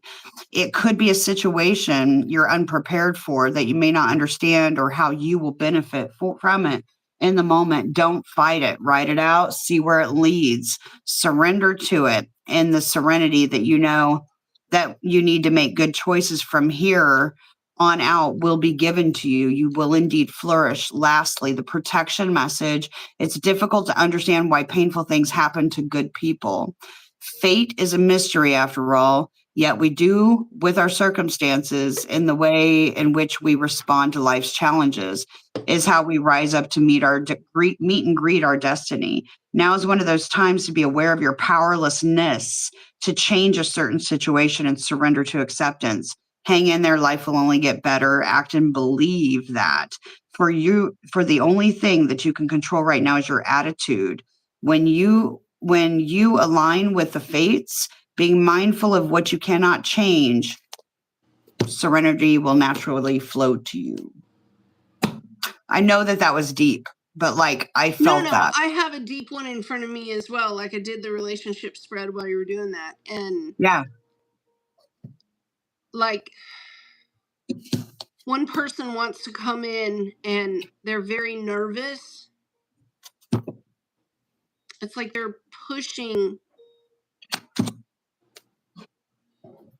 It's like this person is scared to have a conversation with the other party. That's what I get. I have the Pisces, Aquarius, Virgo, the Moon card in the reverse. Somebody doesn't have the coping mechanisms here and they rejected. Now, if your person could say anything, they'd say something like, can you not see? You stood by and witnessed the injustice that was going on. The direction that things went that was out of my control. Could you not see that I needed help? Could you not see that I was in danger? Could you not see? And it is very passionate for me because the other party is like a box of rocks. They're just dumb. I just said Aquarius tends to think people are dumb. You just channeled Aquarius. This dude that I'm looking at, their rules. I can't make decisions. They can't shift to the immediate thing that's happening in the now. They have a set of rules in their head that's so tight, it's clenched. And they're perfectly happy with that, you know, because it's that whole everybody should live like me sort of thing. However, the circumstances that were done over here, it's almost like these two people would talk, you know, they would talk, they would get close, they would share with one another, they'd have good times together. And I can see that they would like benefit greatly from offloading with one another, discussing what was happening, discussing what was going on. And in these conversations, you know, it's like one party was very apathetic. They were like, yeah, okay, whatever. What needs to be discussed? But their world was falling apart. Like everything was falling apart. And this person just stood by like, yeah, okay, whatever. No.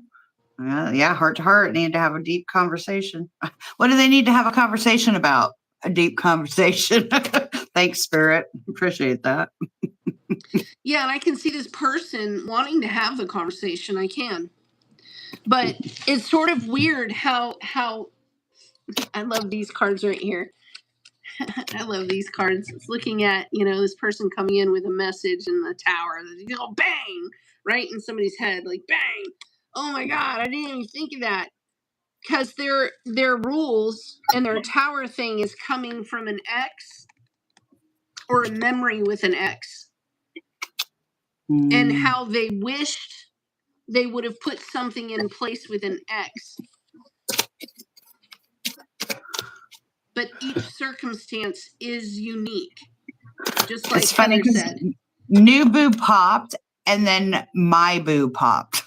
And it's kind of like... So that statement that you literally just said is like somebody that's with their new boo thinking about their old boo. Like, I just can't. It's kind of... This person, the way they see the relationship is very simple.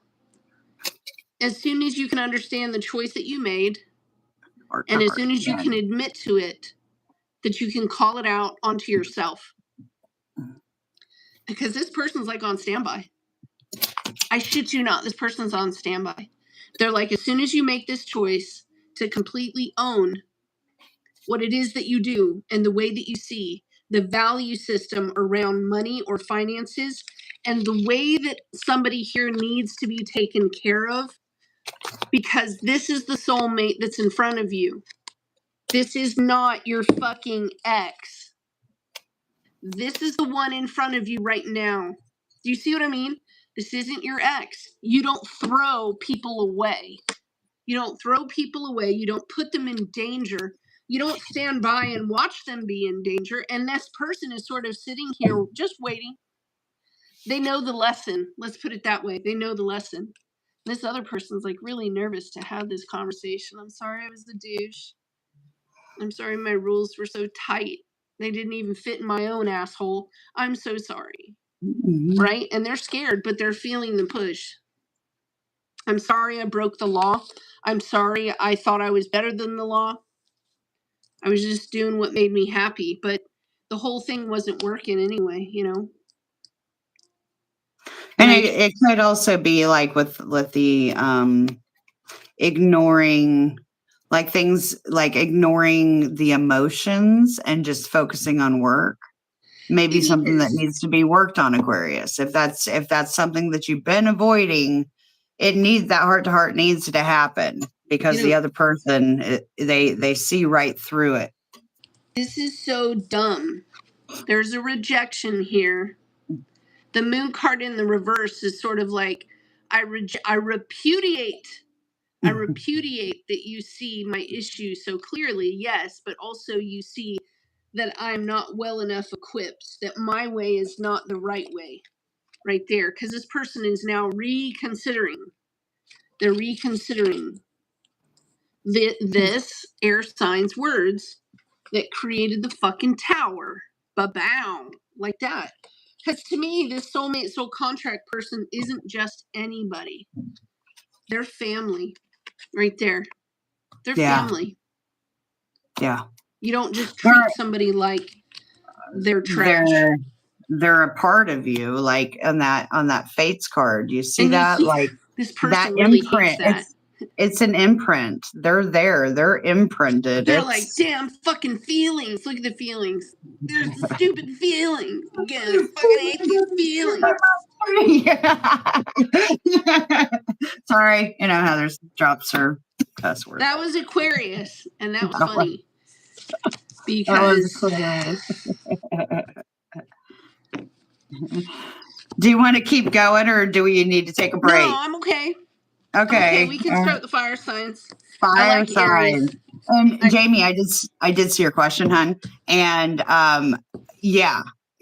I've been seeing that too, but also keep in mind that there's a minor grand trine that's actually really unique that's going to be ongoing for quite a while because it's the outer planets. So Pluto's trine down to Jupiter, right? Or Uranus, I'm sorry. Pluto's trine down to Uranus and trining to Neptune and Saturn in Aries. So there's a bunch of Aquarian energy from Aquarius and Uranus, and it's hitting Neptune and Saturn in Aries. So a little minor grand trine is going on. So that energy is, it's going to be an ongoing theme. We're stepping out. Like the only thing in Earth right now is Uranus and Taurus. And once it goes back to Gemini, it's not going back. And that's just coming up really soon. But we're entering air and fire. We're coming out of a world of water and earth, right? So we're coming out of the mud. Great. Into you keep talking. I got to plug my phone. Into super fast, like fire, air, kind of reminds me of like when Uranus first moved into Gemini in July. And then all of a sudden, like shit started moving, shoot, like really fast. And then Neptune and Pisces Neptune and Saturn dipped back into Pisces, and Uranus backed up into Taurus. And it was like, oh, Taurus, everything's going retrograde all at once. And so I think that's probably why the vibe, I guess people that are listening to this can't see what you're saying, but you've been saying in your readings, a lot of Aquarius is dealing with Aries, and we're asking if we've seen that. Yeah, I've seen that. I've been experiencing it. And I myself am an Aries rising, Virgo sun, Aquarius moon. So I'm always up in those readings anyways, looking at both Aquarius and Aries. All right. So we're going to start with Aries for the fire signs. I need a drink. Ooh. It seemed like it was such a long weekend. It was gloomy here.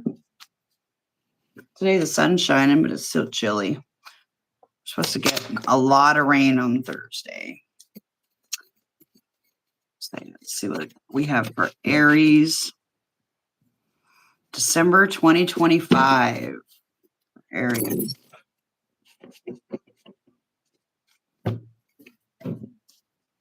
I smell smoke.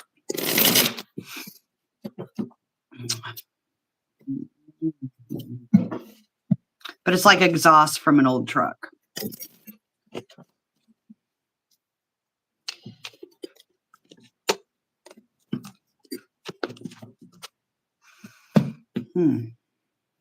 Which there's no smells that I can get from outside up here where I'm at. All right. Let's see. For Aries, December 2025. Generally, what advice does Spirit have for Aries?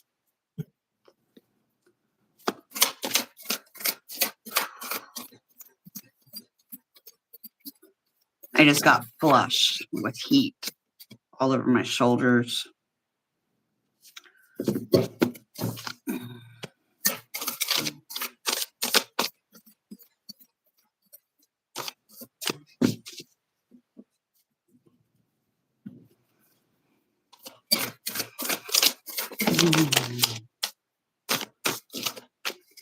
Quick hits, quick trip, quick something, quick something.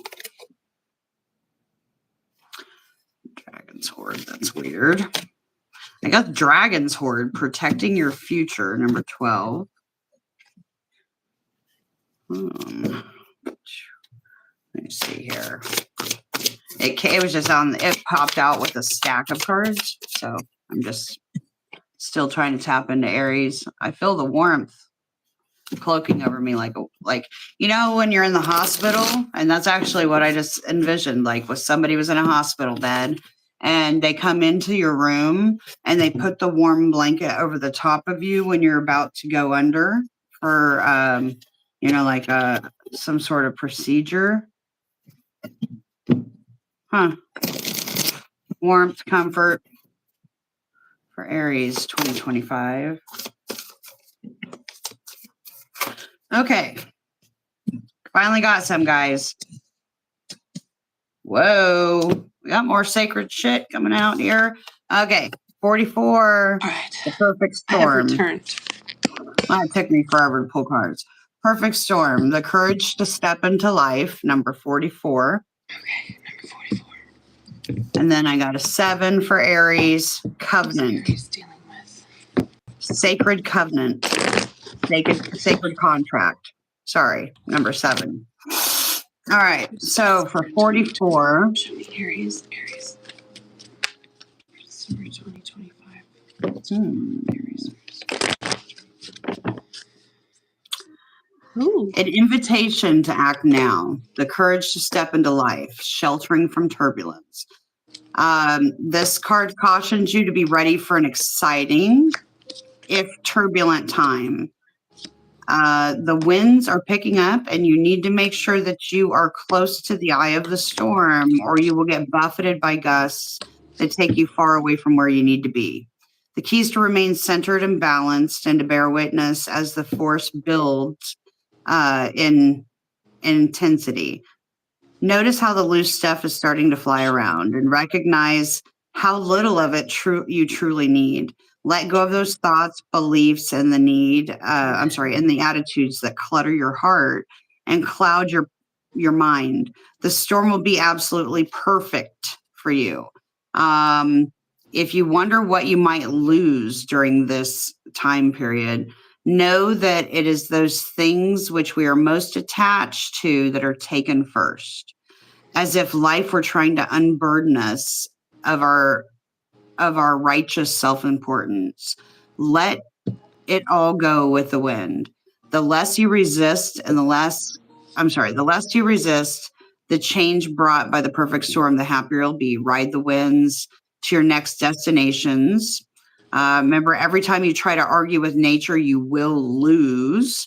This can be a call for you to seize the moment. There may be a great opportunity that you need to take advantage of right now. Seize the day. So carpe diem. This time is of the essence. It may be gone shortly, so don't hesitate. Go ahead, bite off more than you can chew, and you will succeed. Number 7 is the covenant, commitment, sacred contract, and the greater good. You're being invited now by the universe to enter into a sacred contract. It could also be a call to recognize that an ancient agreement that you made with spirit needs to be renewed or canceled or tore up. It's an opportunity showing up right now that is full of promise, but you're unable to sign and seal the deal and commit to it, ? The reason is that it needs to be elevated to a sacred covenant. So a covenant must be founded on the truth, not your truth or his truth or her truth, but the greater truth that takes the destiny of all into account. It is not about your agenda only. Spirit must be invited to come to the table as a guarantor of the good faith of all and ensure that the direction you're embarking in will be for the greater good. It's important that you understand what you're signing up for. Be sure to read that fine print so as to not commit to something that you'll soon regret or that will compromise your own integrity. This is a lot of warning, so I want to say it. Do not hesitate to put all of your cards on the table so that your motives and desires are transparent and nothing is left in the darkness. When shadow elements remain hidden, the covenant breaks down and becomes a contract with an unspoken dark side that's inevitably fulfilled. I just got a tweak. I just had a tinge of metal zing in my right ear. You're right on point. The Aries Underside that of the I'm deck seeing is the in the horn deck cactus. right here, this is a lot like the founding fathers. This Aries is determined to create and to build something here, like taking a new shot, taking a risk, taking a jump at it, but they are I mean, it's very adamant is not strong enough word. Resourcefulness popped as well. They're building, like they don't want to waste the opportunity that's in front of their face that I can see. And they're wanting to build, like the cards that I saw. Okay, see that? It's like we don't need to waste this certain opportunity. We need to make sure that something is correct, ethically, and in line right here with the Hierophant, with the way that something is done. And I'm this person is scared. They're scared about the way forward. They're nervous about quite possibly not having enough financial support, but they're not going to do it in a hateful way, if that makes sense. I mean, look at the Tower. There's this, how would you put it? Because this rules the material world. And it looks welcoming there. It looks very welcoming. Looks like a good the person surprise. that I'm looking at has like abandonment issue. This is what they're building. This is what came out. It would be like the founding fathers sitting down and saying, we're going to make the Constitution, but we want to make sure that it's exactly the way that it's designed to sort of be. This is what needs to be set into place. So this person is nervous. I can tell that they are nervous, you know. Maybe they've heard of how other people have failed. Maybe they've had failed relationships. But this person isn't going to cheat or be cheated right here out of the opportunities of okay, how do I explain this? Because it also has to do with community. I have a lot of kings and the emperor, you know what I mean? And these lawful things that are here in front of me, it's not just meant for one person, it's meant for all. And we don't get to this point, you know, we don't get to this point without support. If you're building a business, you have to make connections with people because you need wisdom. Sometimes you need a bridge. Sometimes you need a hand. When you're in a marriage, sometimes you need a bridge. Sometimes you need a friend. Sometimes you need support. You know, whatever this thing is here. And Aries is sort of like saying, I'm not going to do right here. I need to give something a fresh try without letting the past get in my way. Yeah. I cannot let the past memories, my ex, whatever is haunting this person here, I can't let that get in the way. There is a concern. I don't know if this person has like abandonment issues, but I can see that they're scared. They're sort of like questioning themselves. I don't know if I'm good enough. I don't know if, you know. They're also standing up to a Leo over here now. They're standing up to a Leo who has severely disappointed them in some way. And they've misconstrued. It's like they've misconstrued the purpose. You know, they're not able to look at the purpose maybe of spiritual development or what relationships are there to do in your world. Yes, you do call for spirit. Yes, you do call for your ancestors. But without the connections, without the support, without the relationships. And Aries is sort of standing up to another person and saying, look, I'm done with your tomfoolery. I am preparing to go towards the very best of what I can be and what I can do. And I need to know for certain, for a fact, what happened with this individual that is far, far, far away from me that cheated or was cheated out of something.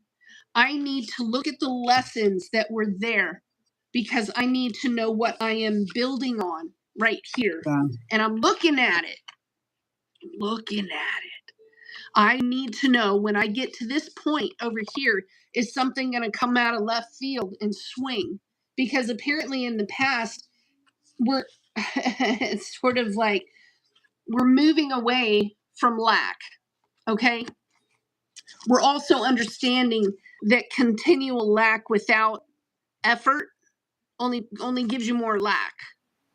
Right. And even though this person is in a tremendous amount of pain, this whole thing is sort of moving forward. But I like this. This is a 10.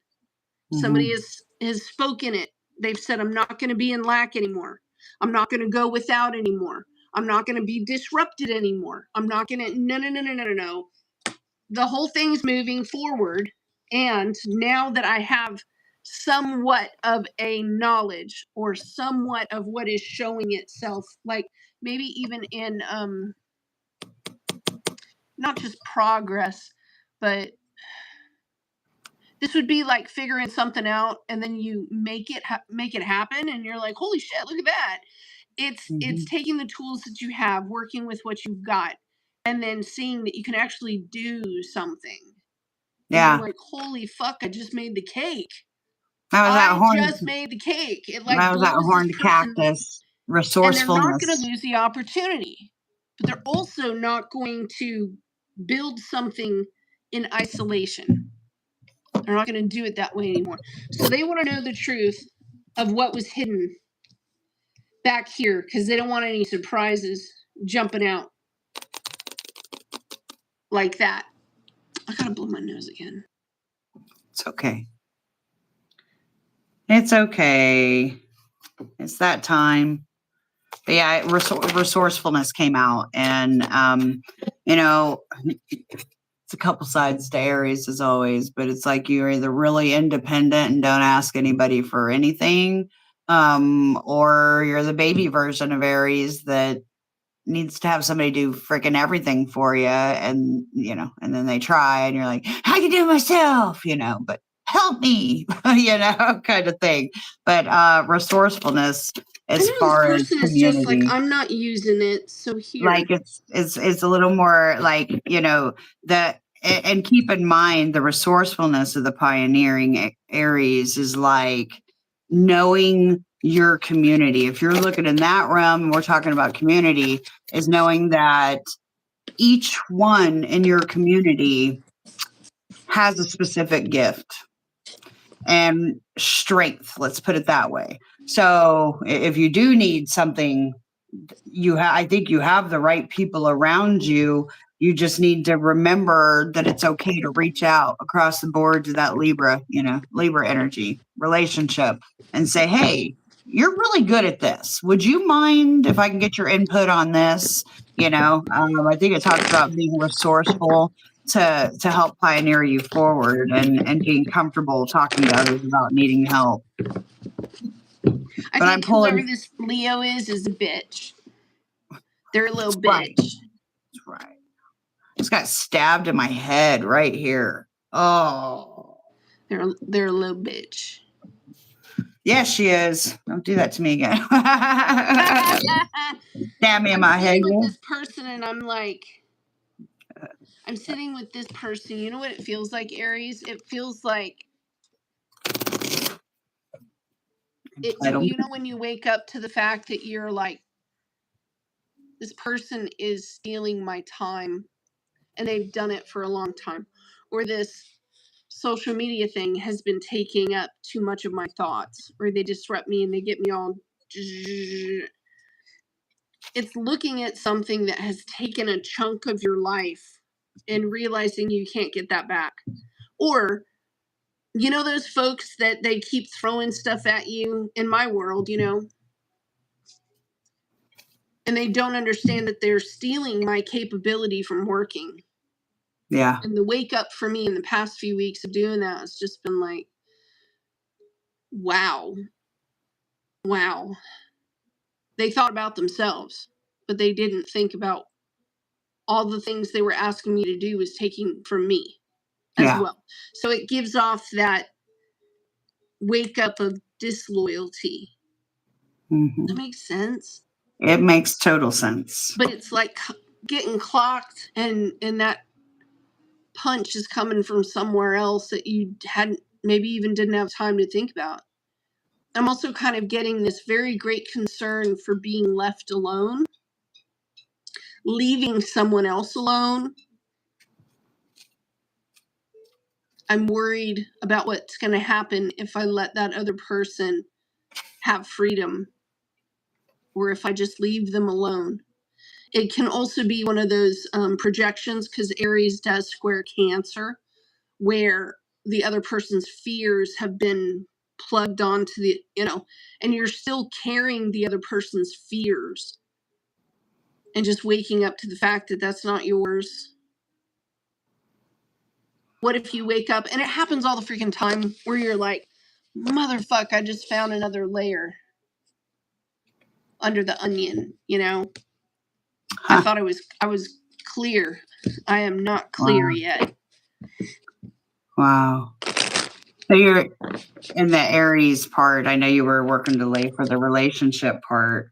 Yeah, I am. I got Aries is talking about. not for you is the underside of the deck. Ooh, and I'm going to do it this way. The second, guys, is a little easier. Not for you. Okay. The Number ending 6. that had to occur because of this. Not for you. A clear knowing that something is being denied. You're being denied to you. Rejection is God's protection.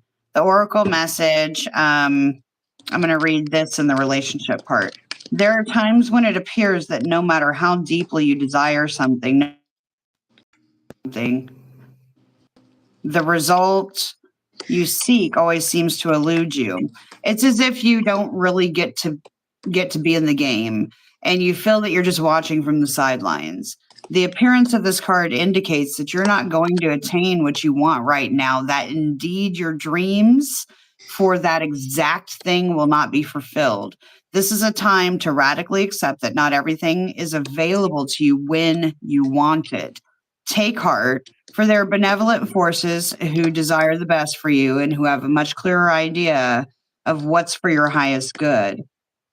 Rejection is God's protection. Something much better that will make you truly happy is on its way. Trust this. And then for the relationship part of it, it says some relationships carry an innate seed of failure in them that is obvious from the beginning. But the red flags escape your observation, or you refuse to acknowledge them. When relationship is not meant to be, it's not possible to make it be, right? So rejection is a sign that you're being protected by the divine. As you are the one who must reject another, remember you do so for both of your sakes. For every pot, there is a lid. This one may not be the best fit. That's interesting. So, yeah, and don't chase after. So, a protection message on this is don't chase after what flees from you. Don't obsess over what eludes you. Don't bang your head against the wall. There's nothing romantic about what's unavailable. No prize given for torturing yourself, and nothing to be gained by refusing to see the red flags that have been waving since the beginning of your pursuit. Now's the time to walk away. There are other goals, loves, games, successes waiting for you. That's a point of radical acceptance. Number 18 was serendipity. That's the card that came out and actually popped. So this one's a cutie one. I'm going to put it on the back side so you guys can see it a little better. Serendipity. Look at how fun that is. Opportunities aligned with readiness, the awareness of synchronicity, luck and good fortune appearing as signs and symbols, a magical alignment of events. So this one for the relationship part says Spirit has a plan, and that plan is to place you right in front of the right person at the right time. You have met or are about to meet someone vitally important to you on your journey. Someone's spirit wants to bring into your life. Only divine forces can plan this meeting. It is out of your hands. Pay attention to the signs that spirit presents you. I like that. Serendipity. So it seems like something that's a not for you is going to lead you right into a serendipitous moment where you're going to get lined up with exactly that right thing is what I'm getting for Aries for December. Yeah, the relationship part for Aries. Someone who's taking into consideration how much better they are alone or on their own. I have a Capricorn, a Sagittarius, a Leo, definitely a Leo, a Libra, a Taurus, Aries. You're in the reverse.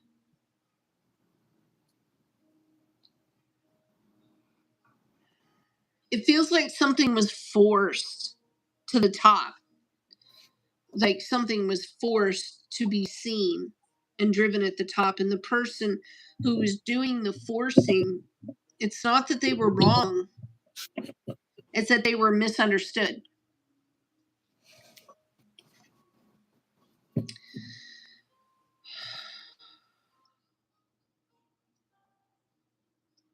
It's strange because I agree with you. On the one hand, there's something really wonderful that Aries wants to show someone. You know, I can see that. I would love to show this person my new house. I would love to show this person that we're going to have a baby. I would love to show this person, and they can't. They can't.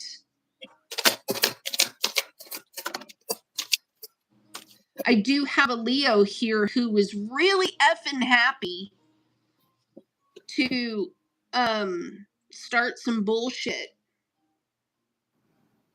Is it possible that Leo is a rebound? Well, it's because more I got like, a rebound card.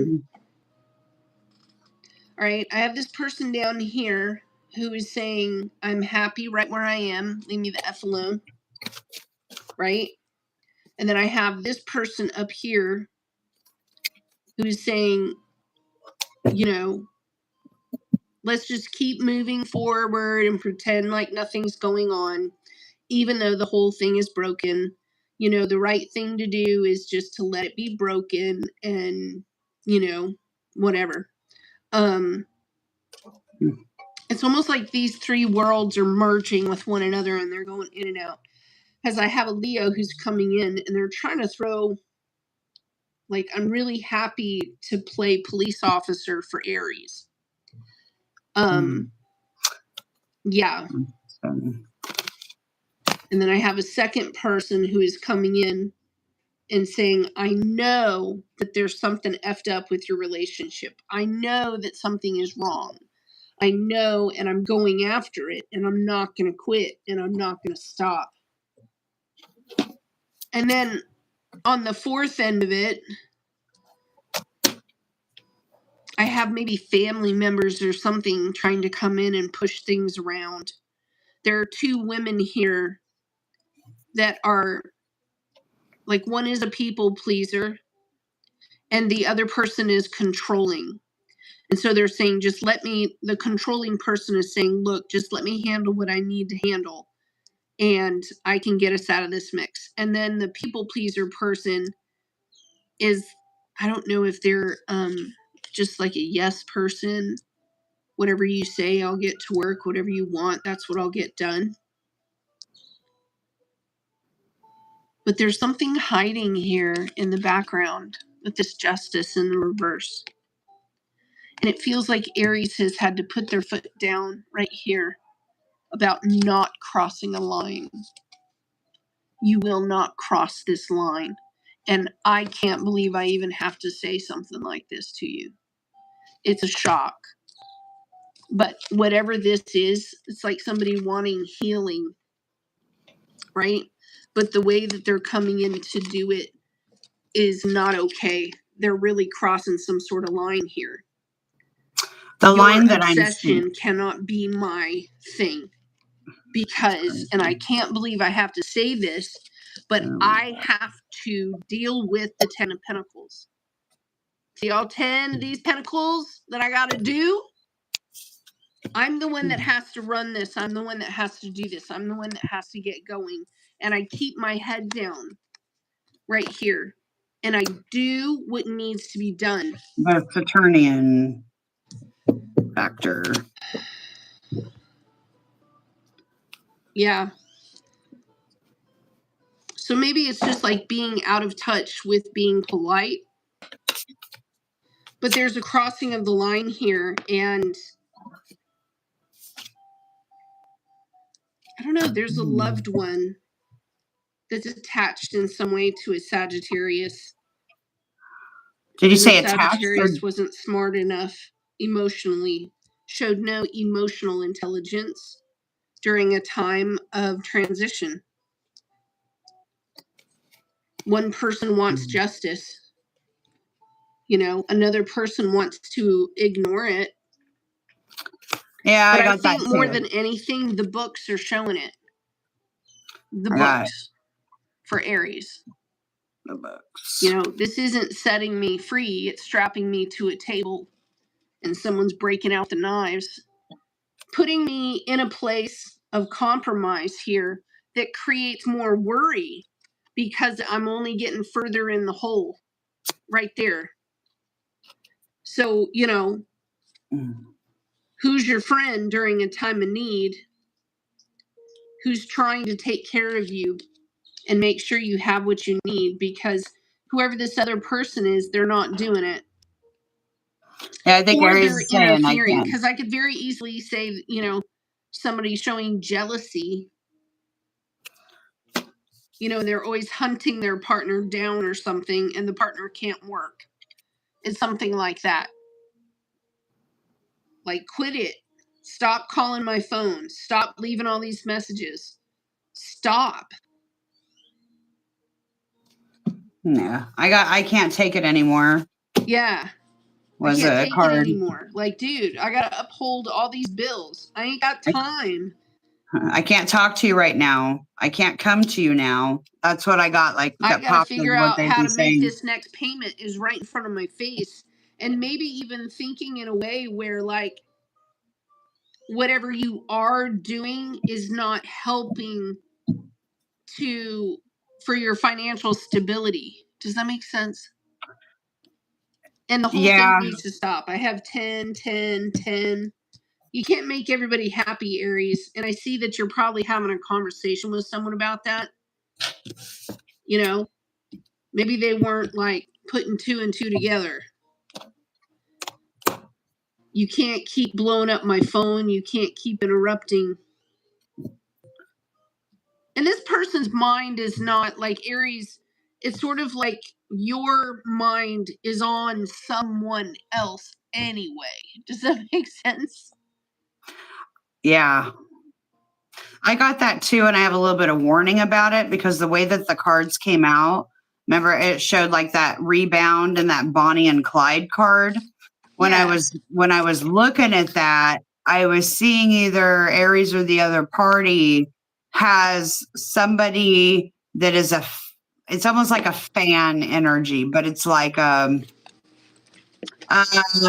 okay, like giving attention that they aren't used to getting, and so it's exciting and whatever, but it's become a long-term thing where it's not an even thing where like one is like extra attracted to the other and like wanting something bad to happen between you and the other person so that they can step in as a rebound, and they portray themselves in secret behind as like your ride or die person, which is a very immature way to think about relationships in general, right? Like that Bonnie and Clyde story. And yes, you can put a romantic spin on it if you want to, but realistically, you know, is that ride or die person the one that's actually been with you for 50 years? Or is it the new one that's paid attention to you for the past year at work? And, you know, like, are they really your ride and die, or are they over romanticizing some crazy fairy tale?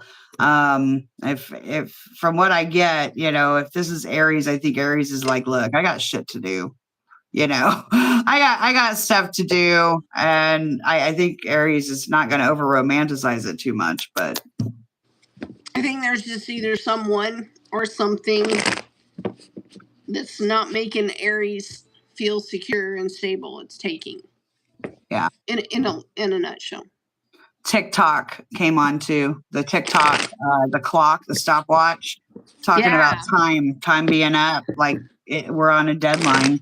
Get out of my face. I have to go potty. I need to step away for a minute and go potty. I'll be right back. Yeah. I think we're going to do Leo next. For Leos. Leo for December 2025. Who is Leo dealing with? Now, right off the bat, I got a Capricorn. Show me who Leo is dealing with, please. Who is Leo dealing with in December 2025? Sun, Moon, Rising, Venus. Who is Leo dealing with for December 2025? Who's Leo dealing with? Who is Leo dealing with? Okay.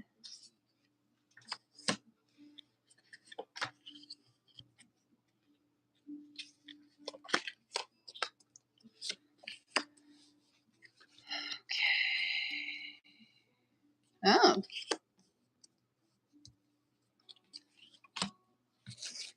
Wrong. Oh. Okay. Well, there's your card. There's something. Oh.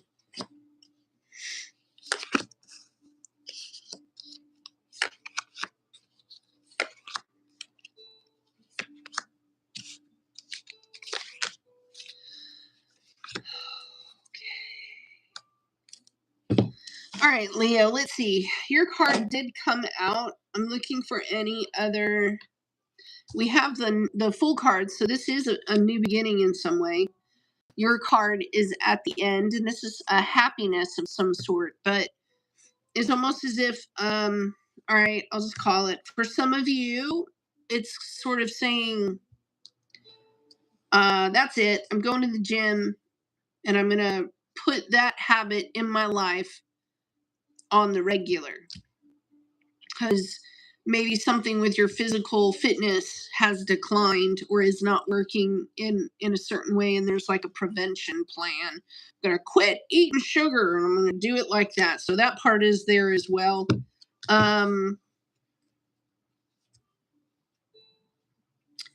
Thinking here of how to let go of material things to kind of reduce certain things. But I can tell that Leo wants to make sure that things are still useful. So, yeah, it's like you need to get rid of all this shit. And somebody's sort of going, I don't know if I could live at that level. They want an activity to stop. They don't. All right, whoever I'm looking at here, they don't want a move to be painful. They don't want the sale of a house to be painful. They don't want the changing of bank accounts to be painful. This person is trying to avoid work or avoid pain. That's coming out. I'm back. I did pull a tidy house. It popped first. Clarity and organization, number one. It's like cleaning out closets, losing weight, getting onto something plan. An empty well, time to replenish. King of Swords in the reverse, pointing at the 5 of Pentacles in the upright. I was going to say Covenant did pop again, too. A sacred contract.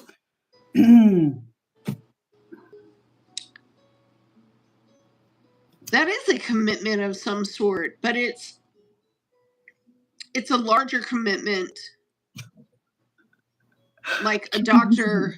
Well, no, when the King of Swords is in the reverse, this is someone who has made, they've taken the law and they've twisted it. The law unto thyself. Yeah, it's like being bigger than the law. And there's something here in a change of venue, a change of something that is creating more of a whole right there. That's part of the challenge. Well, that's all environmental. Yeah. And that's what this card's talking about, too. If a commitment was made and it was not lawful, then it's almost like someone saying, I want to fix the problem, and I want to make sure that I set visiting this person into a habit. Yeah.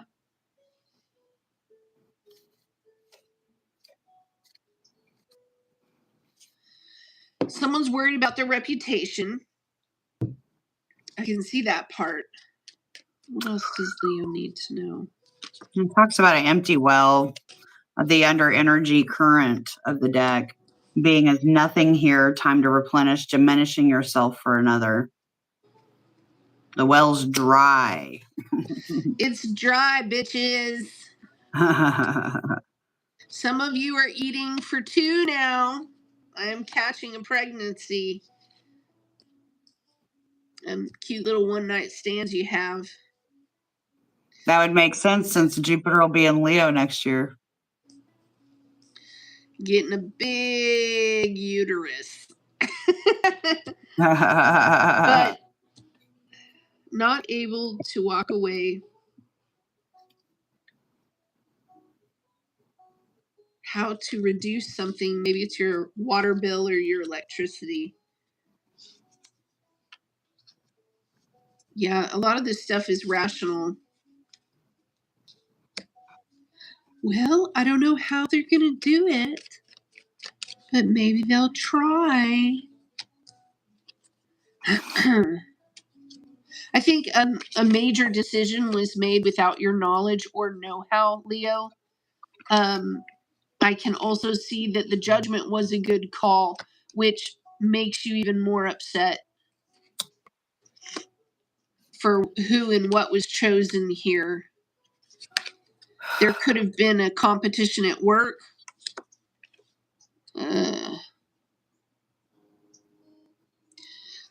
I do kind of also see that some of you have put in your notice and you're planning to go somewhere else, but whoever they hired was not the person that you would want, you know. This can also talk about a rejection. This is an overbearing situation where a rejection has turned toxic. The environment is toxic. Yeah, I can see that. And I'm going to hit on that too, because right here with that tidy house card, clarity and organization, through a thorough inventory, an auspicious symbol, your emotional world feels messy and unruly and you can't seem to get clear. It's time you see how your environment is affecting you. Although your inner world has a huge impact on what shows up in your outer world, the reverse is also true. You can be influenced by the people who populate your daily life and the energy of the objects surrounding yourself with, basically everything in your surroundings. Now it's time for an inventory of full clearing of your environment. Ask for clarity from your relationships and do not make assumptions at this time. Clear and unambiguous communication is key. You may choose to let some people go from your life when this card shows up. This is a good thing. Otherwise, you might stay in those relationships too long out of a sense of obligation and social courtesy, when the truth is that there is nothing holding you together. Be impeccable with your words, say what you mean, and be willing to make whatever changes are necessary to clean up your side of the street. If you know that you're doing the right thing, it doesn't matter who has an opinion. That being said, right now, once you're sure that your proverbial house is a tidy one, there'll be a release of energy to begin new things, to enjoy a life path to life, and to know with certainty that you're on the right path. And that makes sense that that covenant card was right there and that empty well. You know, if you're selling yourself short and that well has run dry, you know, like there has to be some changes in the environment. And I know this is weird, but I'm also like, when I was reading that tidy house thing, it reminded me of like the things that I purged that were like, you know, my kid's dad and I like divorced forever ago. But like, I noticed even when I was, you know, moving to come down here, why do I still have that even piece of furniture or anything that had my ex's energy on it? Like, I felt myself just purge and release a bunch of things that I was holding on to for no particular reason other than just having them. That energetically, once I released it, it felt so, so good. I'm also kind of catching here, this could be something that you need to sell, but you could feel forced to sell it. You know, like maybe you talked about it with some people, but now the choice is upon you and you're not ready to pull your parachute and jump. There's something about looking at the buildup, and sort of saying this can get us out of a bind or this can set us up for something good in the future. There is a manipulation or a feeling of manipulating here, like you don't want to feel manipulated with your stuff or like your little house, and somebody going, well, you know, and a compromise is going to be made, but at the end of the day, part of that compromise is also letting this go. Letting this Pluto go. and Aquarius being your opposition, having Pluto and Aquarius opposite you is talking about some massive changes within your environment and the people that are like your people that are around you, your community. Ooh. If you've been planning to travel, those travel plans could be canceled, Leo. Because the time is not just, it's not right. Right now, it's not right. And someone could be looking at being apart from someone for a very long time.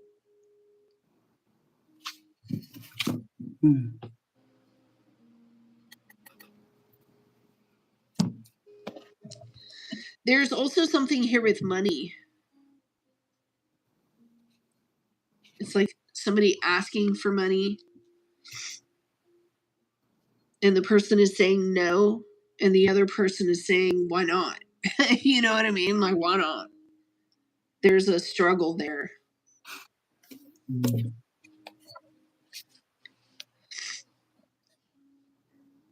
And this person is sort of looking at you like you're wealthy and you're stable and you have everything you need. And the answer from the other person is like, we don't know this person. They're a stranger and I'm upset. And it's kind of like, why didn't you talk to me before you made this decision?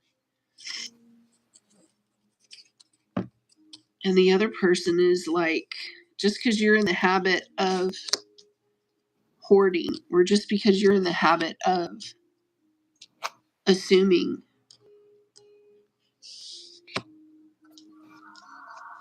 And that's where I get kind of confused. Because it's sort of like down here, it's like you knew this was coming. You knew this was coming up. Well, it's funny because like I've moved on to the relationship part of the read. Yeah. And the card that popped for that is come to the edge. Taking a leap of faith, overcoming fear, and accepting risks. Yeah. Facing the unknown with certainty, you know, like that everything's going to work out. And I know you haven't really laid for a relationship. You were still trying to read into it. But I'll read a bit here. So 36, we'll go come to the edge. That's really a cool picture. It's easier to lean right there. So essential meaning I already just went over, but facing the unknown is really the only choice you have right now if you want to progress. It's okay to be afraid. It's not the time. Now is the time to take a risk that is not calculated to feel the exhilaration. Excuse me. As you ready yourself to take a leap of faith. Spirit's present, so let go of the fear. You're being called to express your true self, which, Leo, that's what you're all about. Listen to your heart and How soul, does not it your look? head. Come to the edge and discover that you can fly. You must step into unfamiliar so that you may find miracles. In regards to relationships, that card says it's scary to be truly intimate with someone, to allow him or her to see all of you, especially the parts that you've kept hidden and protected. Now's the time to take that risk and let yourself be seen, truly seen. It's important that you speak up, voice what's needed, state who you are, say what you hope for. This is not a time to play it safe, but a time to take a leap of faith.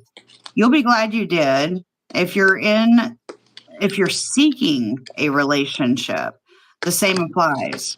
Take one step towards the gods and they will deliver what you truly desire.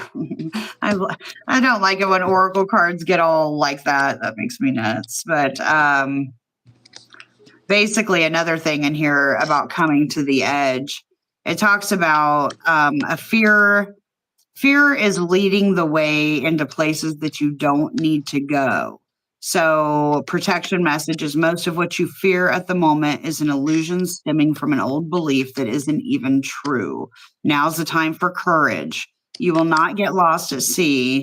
You will not watch everyone else get what you want while you're left all alone and unloved. Oh, the drama of all of it. False evidence appearing real is hovering over you. The more you dwell on fear, the more it'll become real. Ask yourself, who in me is afraid? Love that part of you. Ask, is this true and real right now? It's most likely no. Give yourself a hug. But truth be told, I know I read Come to the Edge, but Truth Be Told was the other one that popped out, and I'll show you guys in just a second. Number 14. It's really hard to do this with one hand. Okay.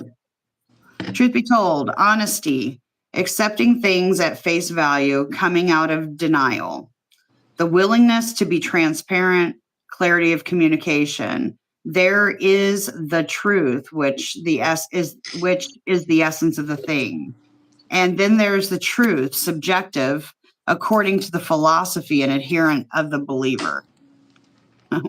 This is not a time for debate about which truth is truer. This is a time when you are called to proclaim your truth out loud and be willing and transparent and honest.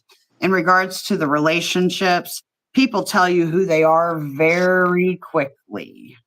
And if you're willing to listen to what they say and pay attention to how they behave, this card tells you to engage in heartfelt, open communication. It's time to see the truth about what you share with each other and to tell the truth about who you are and what you need. No one can do that for you. Remember that your truth is always based in your personality and experience up to now. The higher truth will be found after you communicate honestly and see how doing so has helped you become more attuned to yourself. Don't hold back, speak your truth, and listen. And just because this one did pop, I don't need to read it. It's a clear explanation. Number 23, peace can be your outcome. Beautiful. Boop, boop. Look, Leo, I look at this person that you're dealing with here.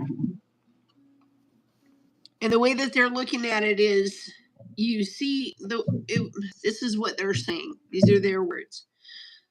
You see how over time, or however long you need, a foundation to something was really effed up.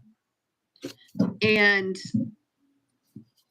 it's gotten a little bit out of control, whatever this is. Because the person was saying, prepare.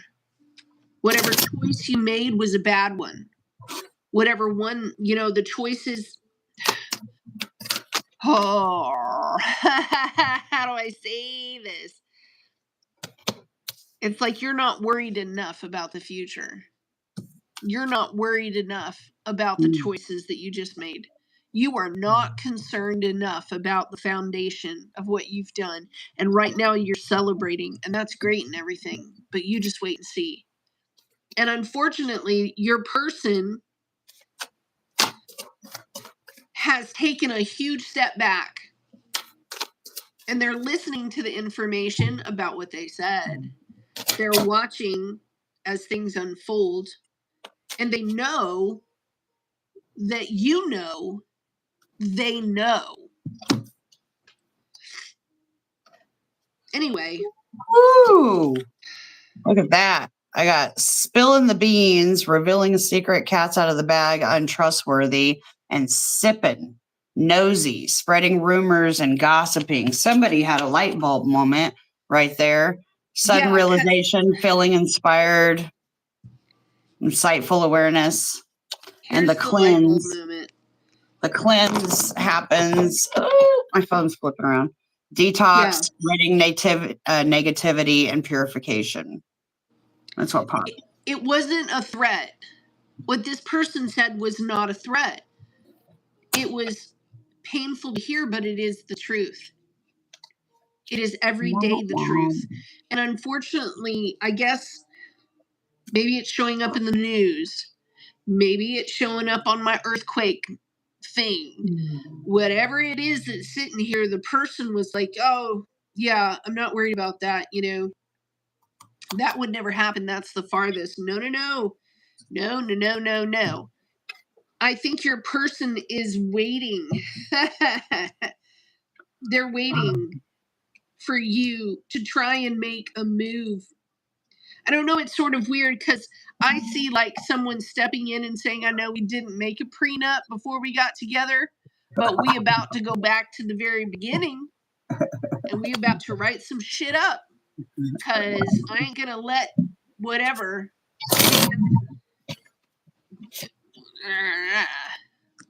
right.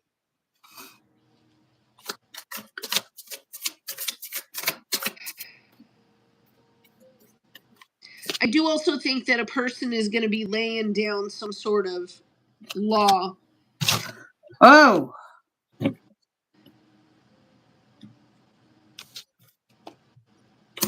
don't know. They're coming around. Whoever this is, they're seeing the truth. They're wondering if this will ever. Me. You thought I was full of fluff. But the longer I stand here, the longer I see that you have nothing to bring to the table. And they may have said that. You have nothing to bring to the table.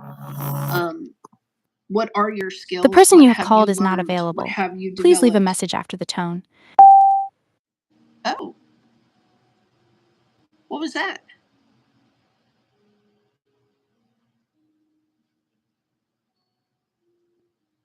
Oh, I can't hear you.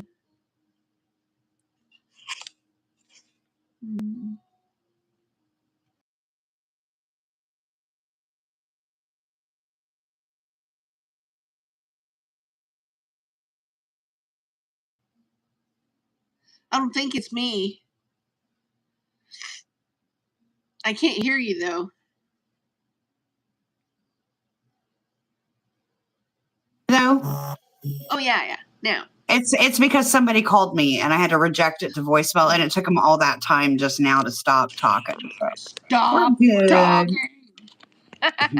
But yeah, somebody's saying, will this ever change? So that talk. Hey, Brandon. Yeah, it was me. I knew what was happening. It was a scam likely call that probably trying to give me a loan for Black Friday that already happened. That I never applied for. Down here, it's almost like they have work that needs to be done, but the other person doesn't know how to do it. And they came in and literally asked the other person, do you know how to do, what are your skills? What can you bring to the table? I do have work that needs to be done. I do have things that can be taken care of. And this very well could be like a marriage with another person where, you know, taking advantage financially of someone might have been present, and this person is like wising up, like, you've taken enough of my time, or you've taken up, you're upset and you're angry at me for like speaking the truth, And this wake up moment is sort of like showing up. It's sort of like saying, how would you say, what are you going to do about it? You're just going to get butthurt about it. That doesn't really solve any of the problems, does it? You're never going to get higher than what you have right now financially if you don't set yourself up in some way. And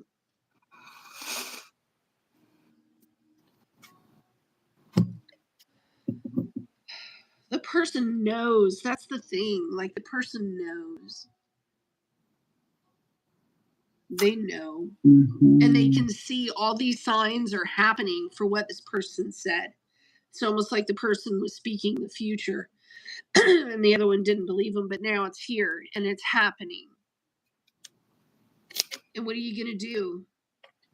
Because now it's like double dose of an ego hit. Now you have to come in and apologize and tell the person they were right. That's one. And then number two, you got to take a knee. Now you must become a student because you do not have the skill. So it's like a double dose. I would agree with Heather. It is kind of an ego punch. And this person I'm looking at here is like, you know what? Fuck you. I'm out. And dude's like, all right, fuck me. Yeah, fuck me. Cool. I'll smell you later. And here it comes. All that truth. Yeah. Locking down borders, all sorts of shit.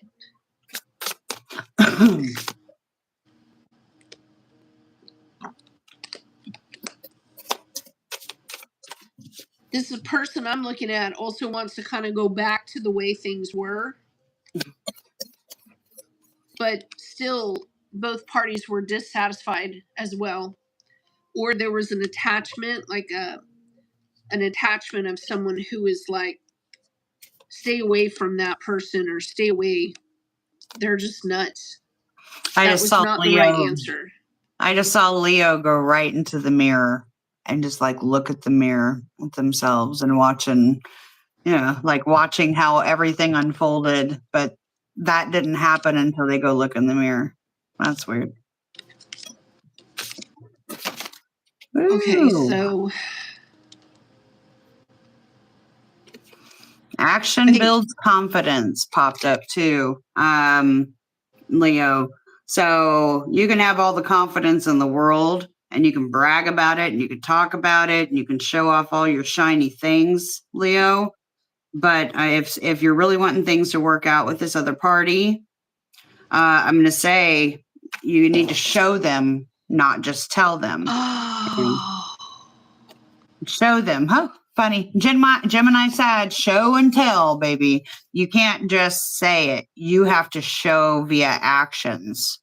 And something that you've done has caused almost a tailspin. You see them getting ready to tap the domino, right? What's going to happen? They're all going to fall, right? So there's that. Wow. Okay, so this person walks in and goes, oh, yay, guess who I saw? I saw so-and-so. And then right over here on the right, I saw someone's hopes just fall.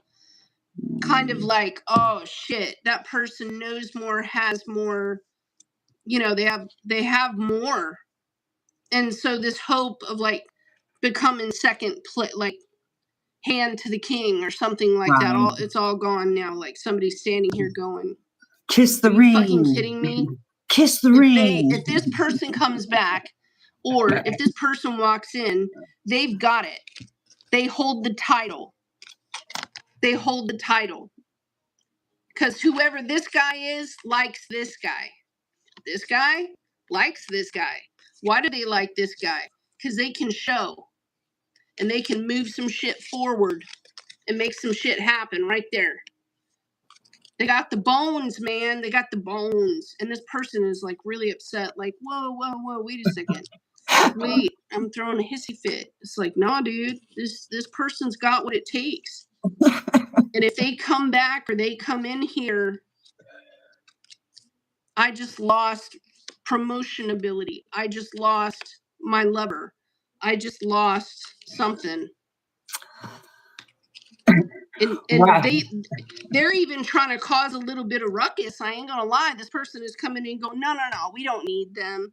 We can do everything ourselves. We don't need this other outfit coming in here.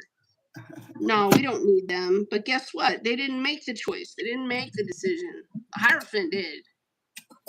Said, this is the way. This is the truth. It's almost like the decision coming from way above everybody's head. And now somebody's like really upset. Look at that. They're like, God dang it. I want to fight for my spot.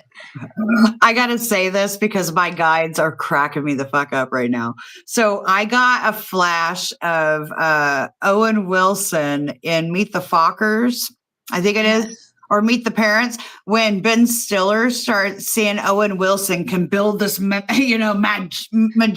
fucking gazebo for my wedding and whatever. And he's about to marry the chick. And he's got, just because the ex is there, he like spikes, they're in the pool playing volleyball, and he spikes the volleyball to be like the hero, and ends up breaking his chick's nose or some, Owen Wilson's nose. I can't remember which one it was. But yeah, like I got shown that being like you were talking, and they're like, bleep, let me just show you that movie you haven't thought of in forever. Yeah. But then I also saw Yumi and really Dupree. Does give that feeling here where somebody's like, I finally got to the position. Get the butter. Where I'm independent and I'm free and I've stood right here. And then in comes the volleyball. Boom. Boom. Oh, guess who I saw? Yeah, as soon as Leo's like, opens up, I'm gonna call them up. Oh shit, I just lost promotion. I thought that spot was mine. Oh. Trust me, I know the feeling. I got replaced by a dog. Oh my God, I can't believe I said that. I got replaced by Pisces. I got replaced by Neptune. What the fuck, like nothing. I hope. Hey, we need to move on to Sag. Yet I am very happy. What did you say yesterday? It was such a beautiful compliment. You came into my room and you sat down and you were like, it is so nice in here, peaceful. And I was like, yeah, that. I don't remember specifically what I said. It was sweet. I've smoked since then. I've slept since then. Well, thank you. You're my person. You're my person. You're my person. All right, we need to go for Sag 2025. Oh, I've been waiting to do Sag now. Jesus, come on. I need to cough for this one. Sag. Oh, please. Let's do Sag. I'm expecting some phone calls now. Mars is just flying. Is Sag rising? I just have Sag moons in my life. Oh, my sister's a Sag. No, I guess I do have some niece. Girl, I'm waiting for the Sages. We need a whooping stick. That's what I feel about it. We need a whooping stick. Get me a boom stick.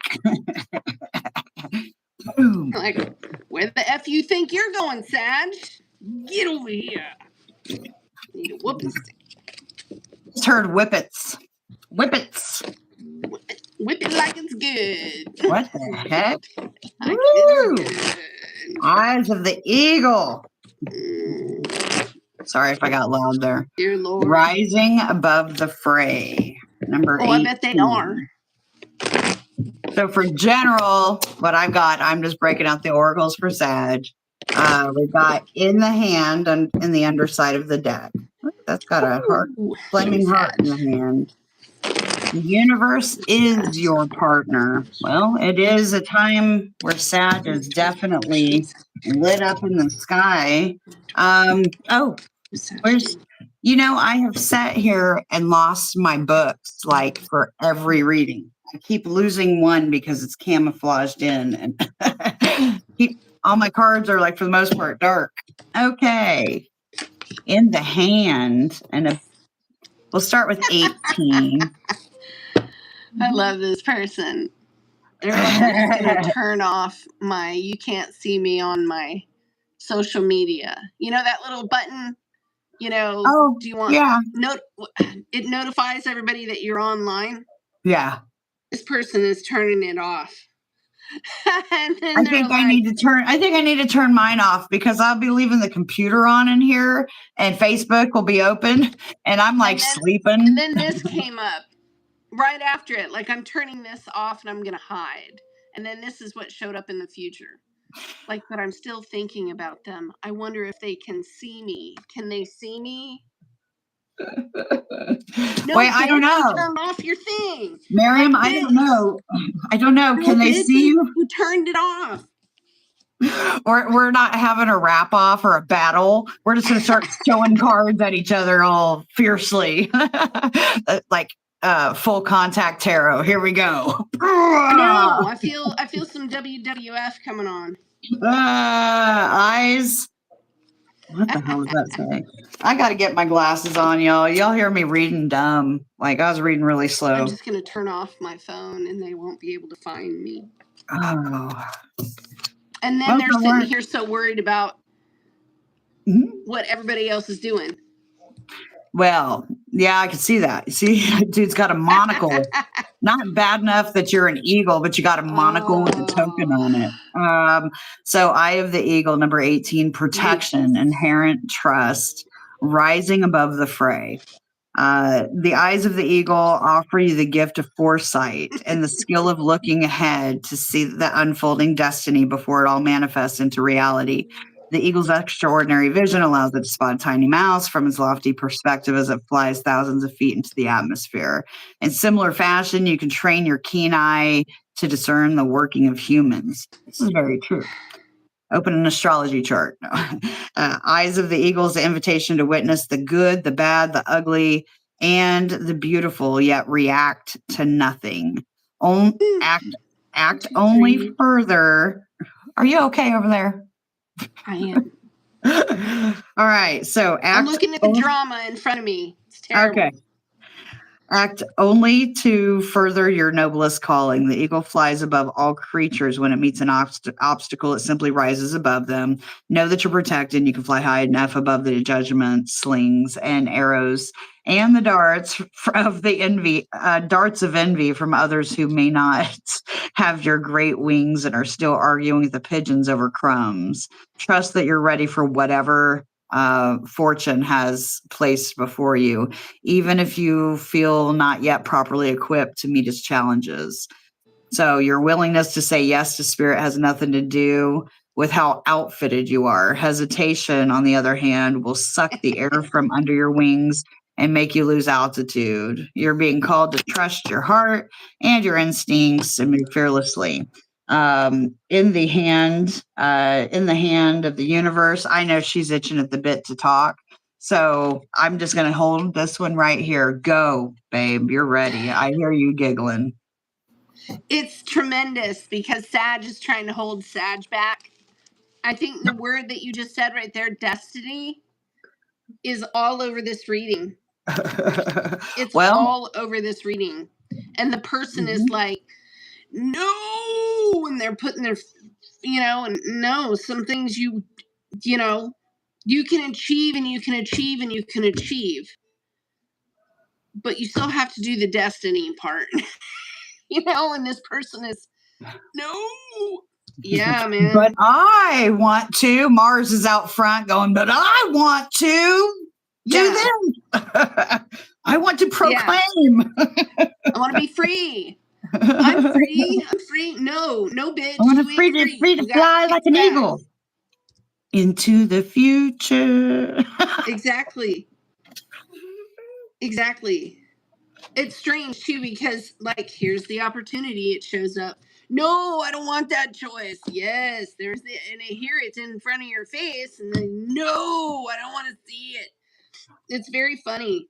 The person is turning off their phone. They don't want to look at the letter. They don't want to look at the phone. They don't show it to me. It still exists, bitches. And the dumb shit is the universe isn't even saying hold, like hold when that hold, it's time. Grab it. For some of you guys, this has to do with having a conversation with another person, but it could also just be spirit that's pushing this person really hard. Because I do see this, like, they're looking at this Queen of Cups. She's in the reverse. And to me, the Queen of Cups definitely could be a Scorpio. Okay. Now, this person could be very upset. They could have pulled back. Maybe they're not feeling well. And I can tell that Sagittarius is looking at the Scorpio and they can feel the worry. They're cycling through. Maybe the Scorpio cut them off in some sort of way and they want to have this conversation and they're in their head like practicing. I'm just going to say it like this. I'm just going to say it like that. I'm gonna, but the challenge is someone did make a choice and they did make a decision. And here's spirit again, like, oh, okay, you ready for your destiny? Great. Here's the keys to the car. Start driving. And the person's like, no, I'm not ready for that part yet. It's really crazy. The other person is like long gone. It's almost like they're sending you on a pilgrimage that you have to go find whoever this is. This memory, this secret, this whoever this is. And look, here's the car. Here's the car. Like, oh, shit, bitches. Shit just got real. There is a resemblance to your mother. With this person right here, there's a resemblance to your mother or an ex, but there's a resemblance, and it reminds you here. And, oh, great, you're ready to face that and have this conversation with this other person so that all the fighting stops. And you need to discuss why you didn't choose something or someone. Why didn't you make the trip? Why didn't you make the freaking effort? Why didn't you go for it and give this person an opportunity, especially when they were, this pile drive. Boom. Great. You're free. Cool. Here's keys to a car. Here's some money in your pocket. Let's go. Chop, chop. I know what this is. It's Sag, like changing. Like Sag has been changing and going over a big change within over this past year, but they haven't been showing. This is their coming out. Like it's like everything that's happening in Sag is like, I've evolved as a person, but still outwardly to other people, I present as this, as older versions of myself. And I see Sag having a hard time, like, trusting that they're safe to, like, take that leap into their new version of themselves unapologetically. I don't know if that was lining up with what you were saying, but I was getting shown all kinds of stuff. And that was the underlying feeling. They're going to have to admit that what they did was stupid. They're going to have to call themselves out. It's like it's like an old like behaving like the old way. Like is what I'm getting to. Crazy.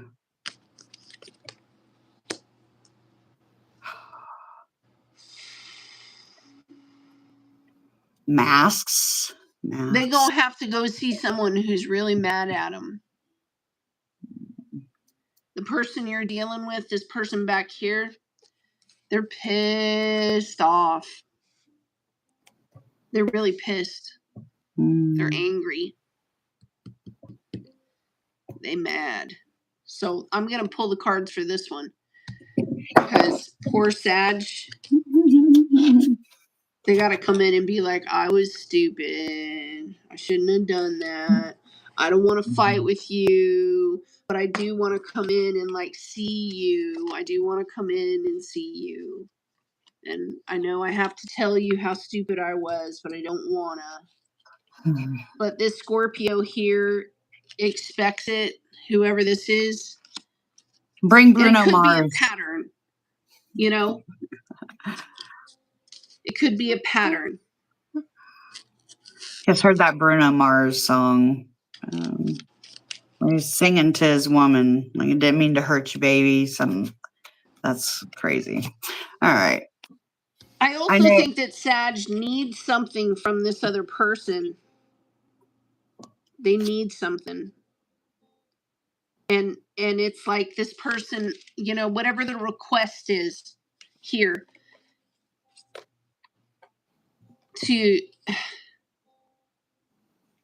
they know it's going to make the other person angry. Just even bringing it up. And this whole coming in real sweet with a bunch of sweetness. Hi, I want to talk to you about something financial, or, you know, do you know what happened to this and that and where this and that? I need a favor from you. I need you to sign this piece of paper, you know, so that I can move something forward. And the person's angry and the person's upset.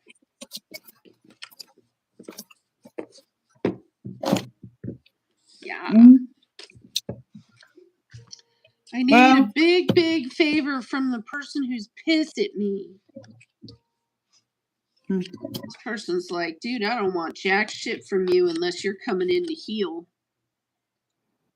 And a guarantee. I want a guarantee that we're going to have healing.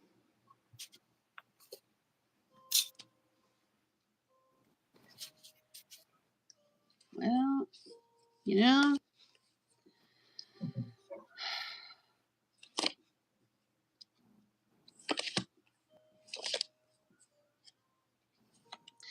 I don't think this person is stupid either.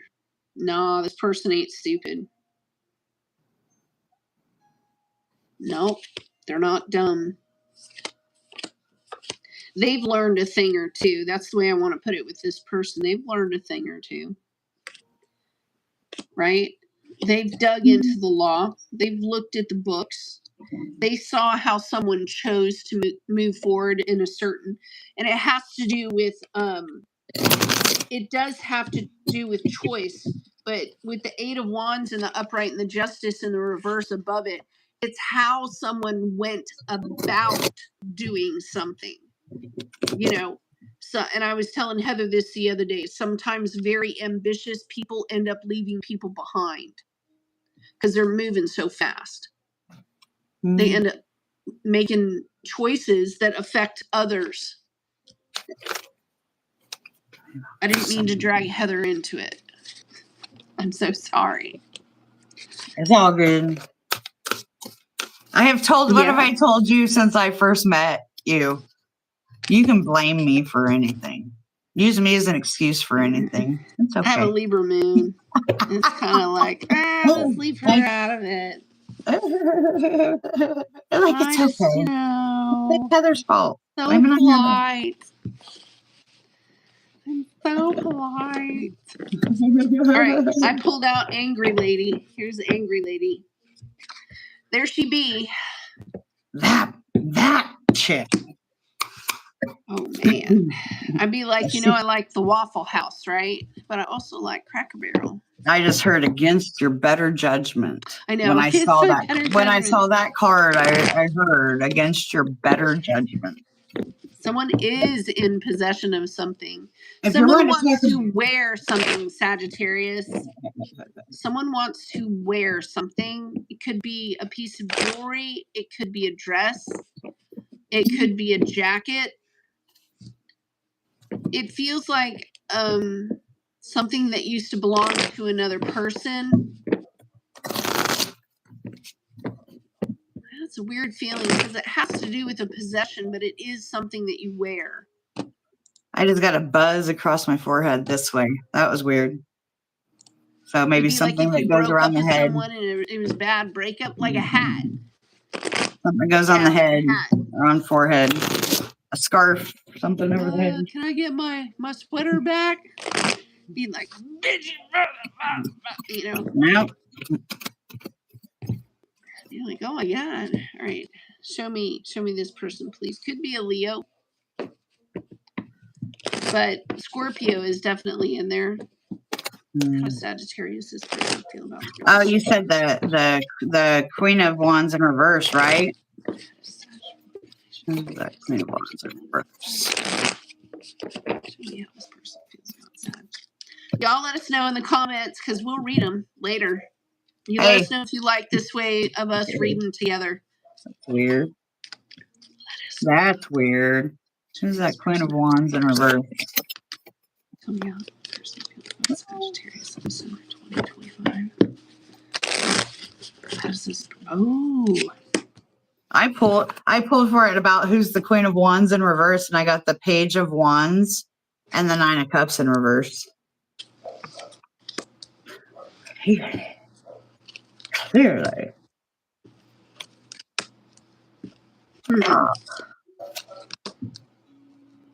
Ooh. Rising above the fray. So we're looking for a Sag for December. The relationship. I will say on the relationship part of it, the Oracle cards came out. Sneaky link. So hidden lover, low-key situationship, and side piece. I also got reading up, doing the research, learning more, and gaining insight. Indicating like maybe somebody, whoa, that's funny. The card that popped, and I didn't even, I don't know how that got over there, was Yang. Yang energy. Sag. December 2025. Sag. Relationship. Advice.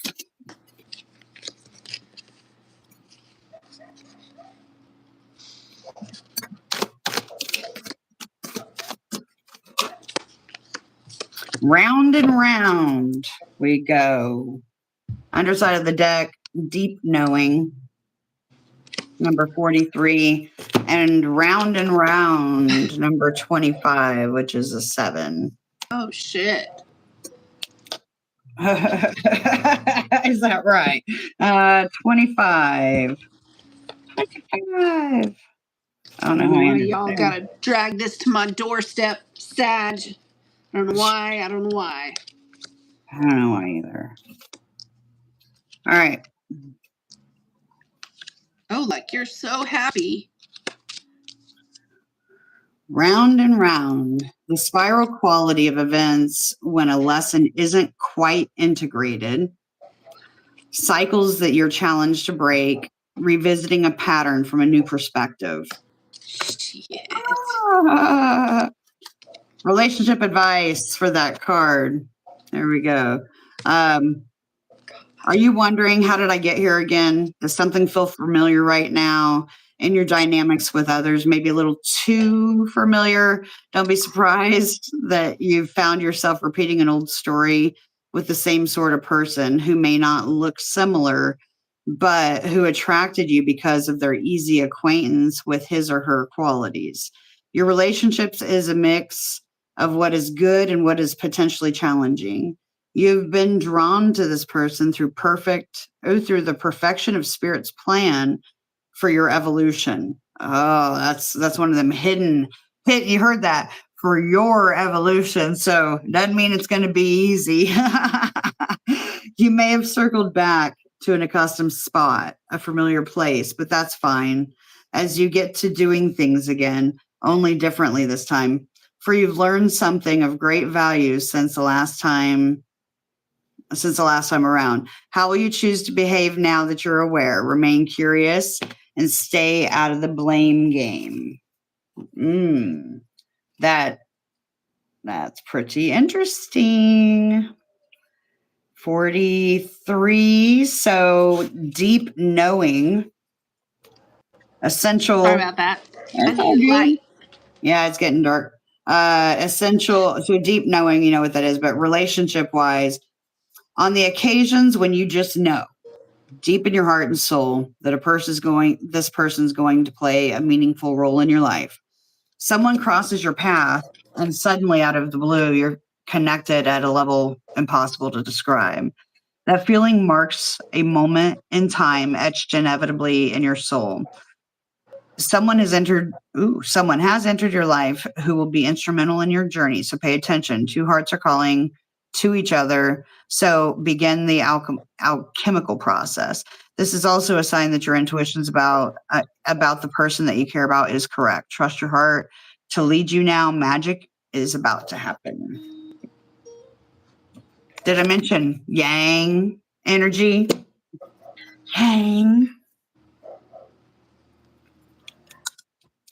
So that was reading up and sneaky link. We got some yang energy and some round and round.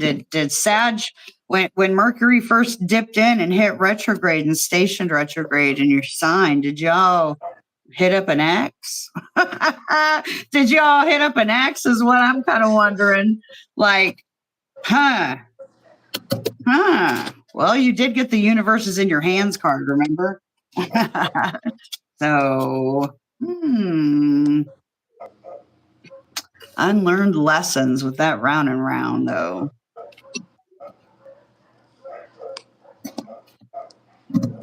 What you seeing, babe? Well,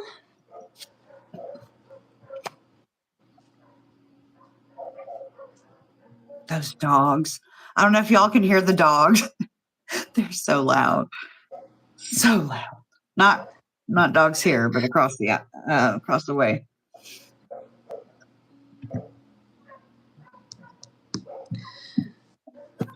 Well, I mean, typical Sag lesson, right? They're loud. It's one of those. I like the fact last night we were talking about, and it would be the same if you had Pluto and Sagittarius, but if you had Sagittarius over the 8th house is the same as Jupiter in the 8th house or Jupiter in Scorpio. Right. We did have all of those connections that would connect Sagittarius energy to Scorpio energy. And Heather and I were talking about that last night. And for me, it depends on which decan you're in, the first, the second, or the third. But whoever you're dealing with here, my friend, they think that overall, culturally, socially, maybe even, because to me, this does have to do with a lack of sensitivity over the overall, like what your choice, how your choice affected more than one person, how the choice that you made was so far off in left field that all these other people were involved and you weren't thinking of the greater good. And if I plop down this storyline in any social setting, everybody that would be looking at it would be like, Sag, way off course. And maybe that's what it took, was social pressure, peer pressure, something that brought this person to an understanding, because what I'm seeing is a situation that is really far gone, where a person made a choice, probably for advancement, probably for themselves. It wasn't wise. It would be like saying, sure, I see you're suffering, but I don't care about your suffering. I'm going to, take me and mine and go on a cruise in the Caribbean. Meanwhile, back at the ranch, someone is truly, they're passing away. They're in hospice. They're, it has to do with something like that. It's a social thing. And there's an identification that, okay, that mother effer, they won't do that for you, but they'll do it for themselves. That's what I see here. They won't do it for you, but they'll do it for themselves. And that's over here. And we have someone who's waking up to that. And I agree with Heather with her oracle cards, because the Queen of Swords comes in and goes, that's fucked up. That's really fucked up, because the whole family was involved, or everyone their value system was all jacked up. Their dysfunctional is showing. Their hatred is showing. Their something here is showing. And it's not at all good. This could also be at work or something like that. Maybe someone was humiliated at work and it was drug out like that publicly. Yeah.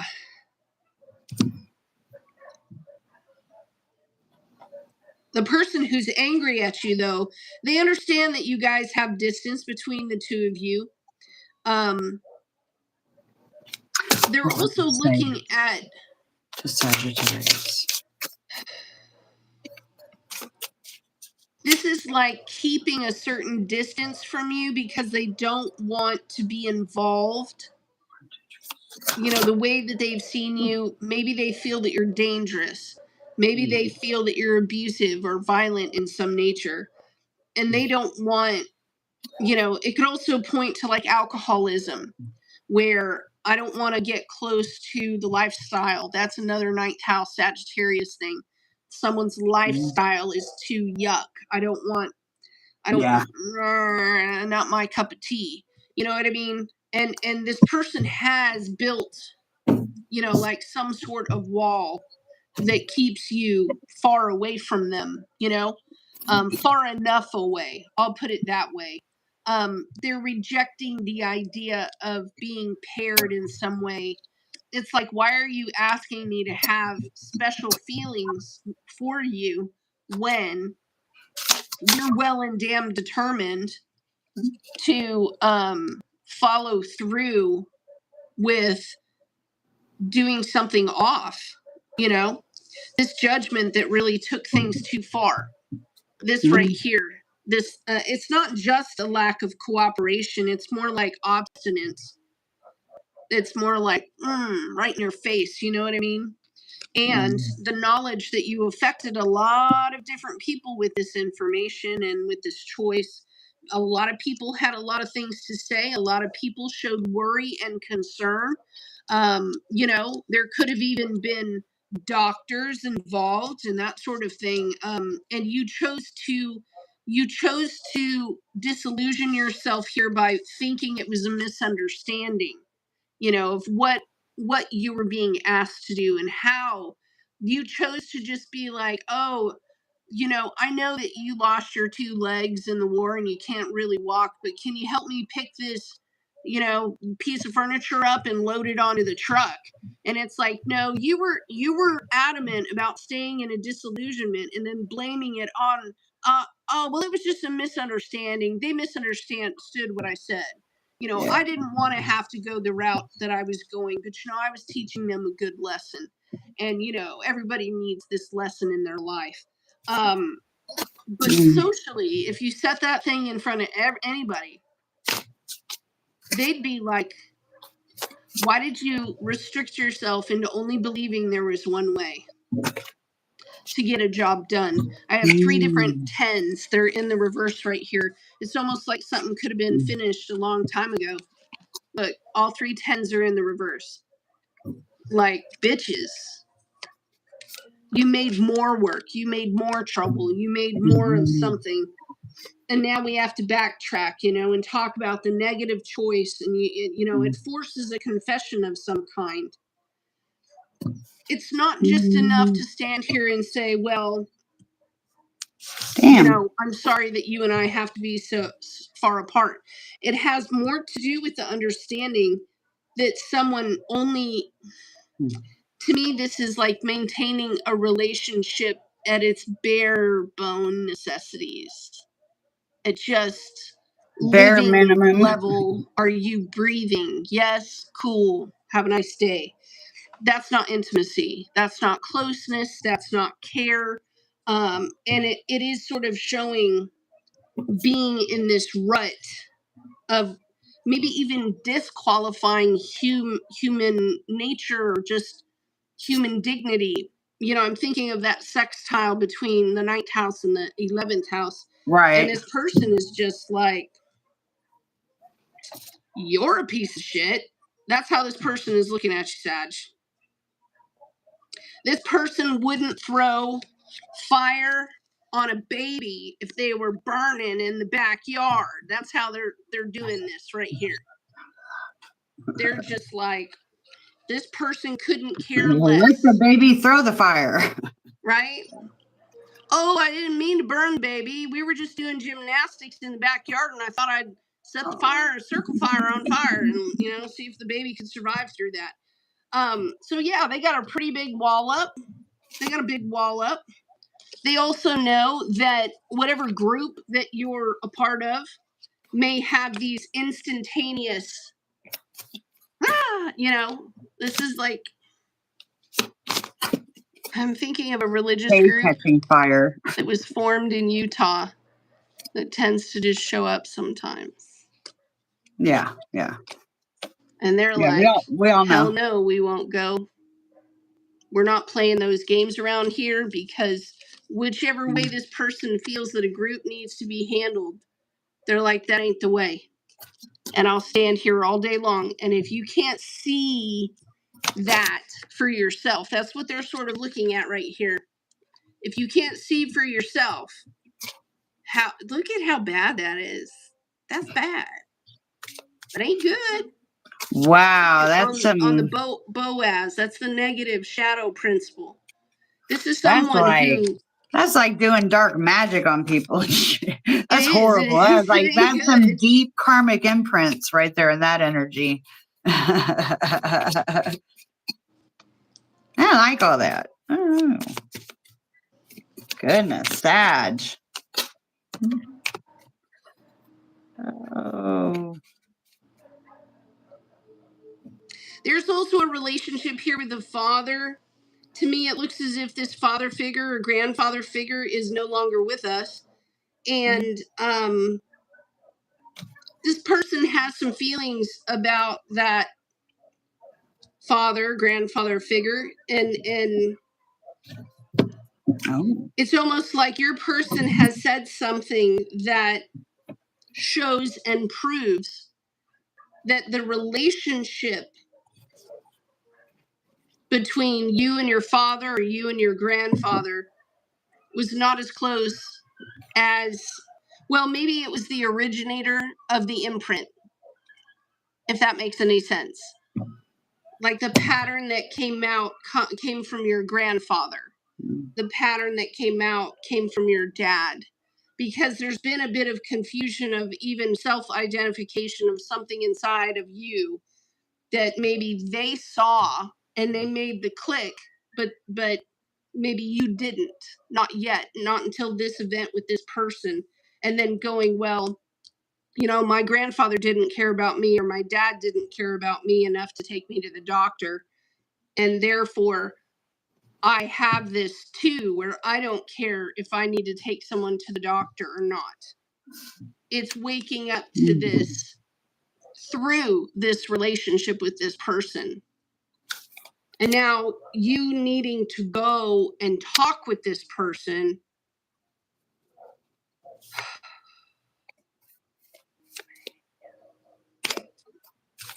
I think they also came to you out of goodwill, because I have the 6 of Swords here in the upright. Even though there was no action from your part, they tried to come in with goodwill, even though promises were not met. Follow through was not met. I think they tried. Once upon a time, they tried. Round and round. They could have forgiven you, several times.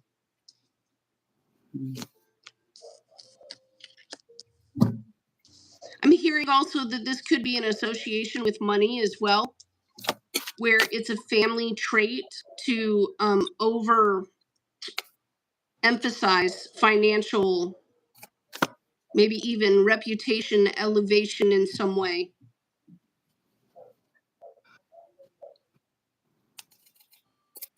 It could have been something your dad wanted. It could have been something your grandfather wanted. And now seeing, you got that imprint from a manly, masculine, overbearing machismo way.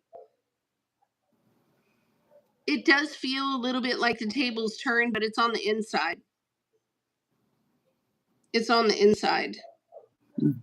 If there's a person here who has had to beg for money, if they have real needs and they've had to beg for money and sustenance and that sort of thing, someone making that a rule of some kind, you know, that I won't give until you beg, or I won't give until you ask, or I won't give until you meet this minimum requirement.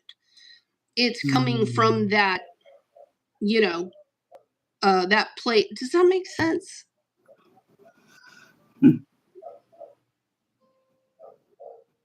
And it's brought sadness, you know. Someone is thinking about going and having a conversation and a talk. They're like, I'm going to go talk to this person like that. You know, I'm going to talk about the memories I have. I'm going to talk about, you know, and maybe someone's going to see a therapist or something. I don't know.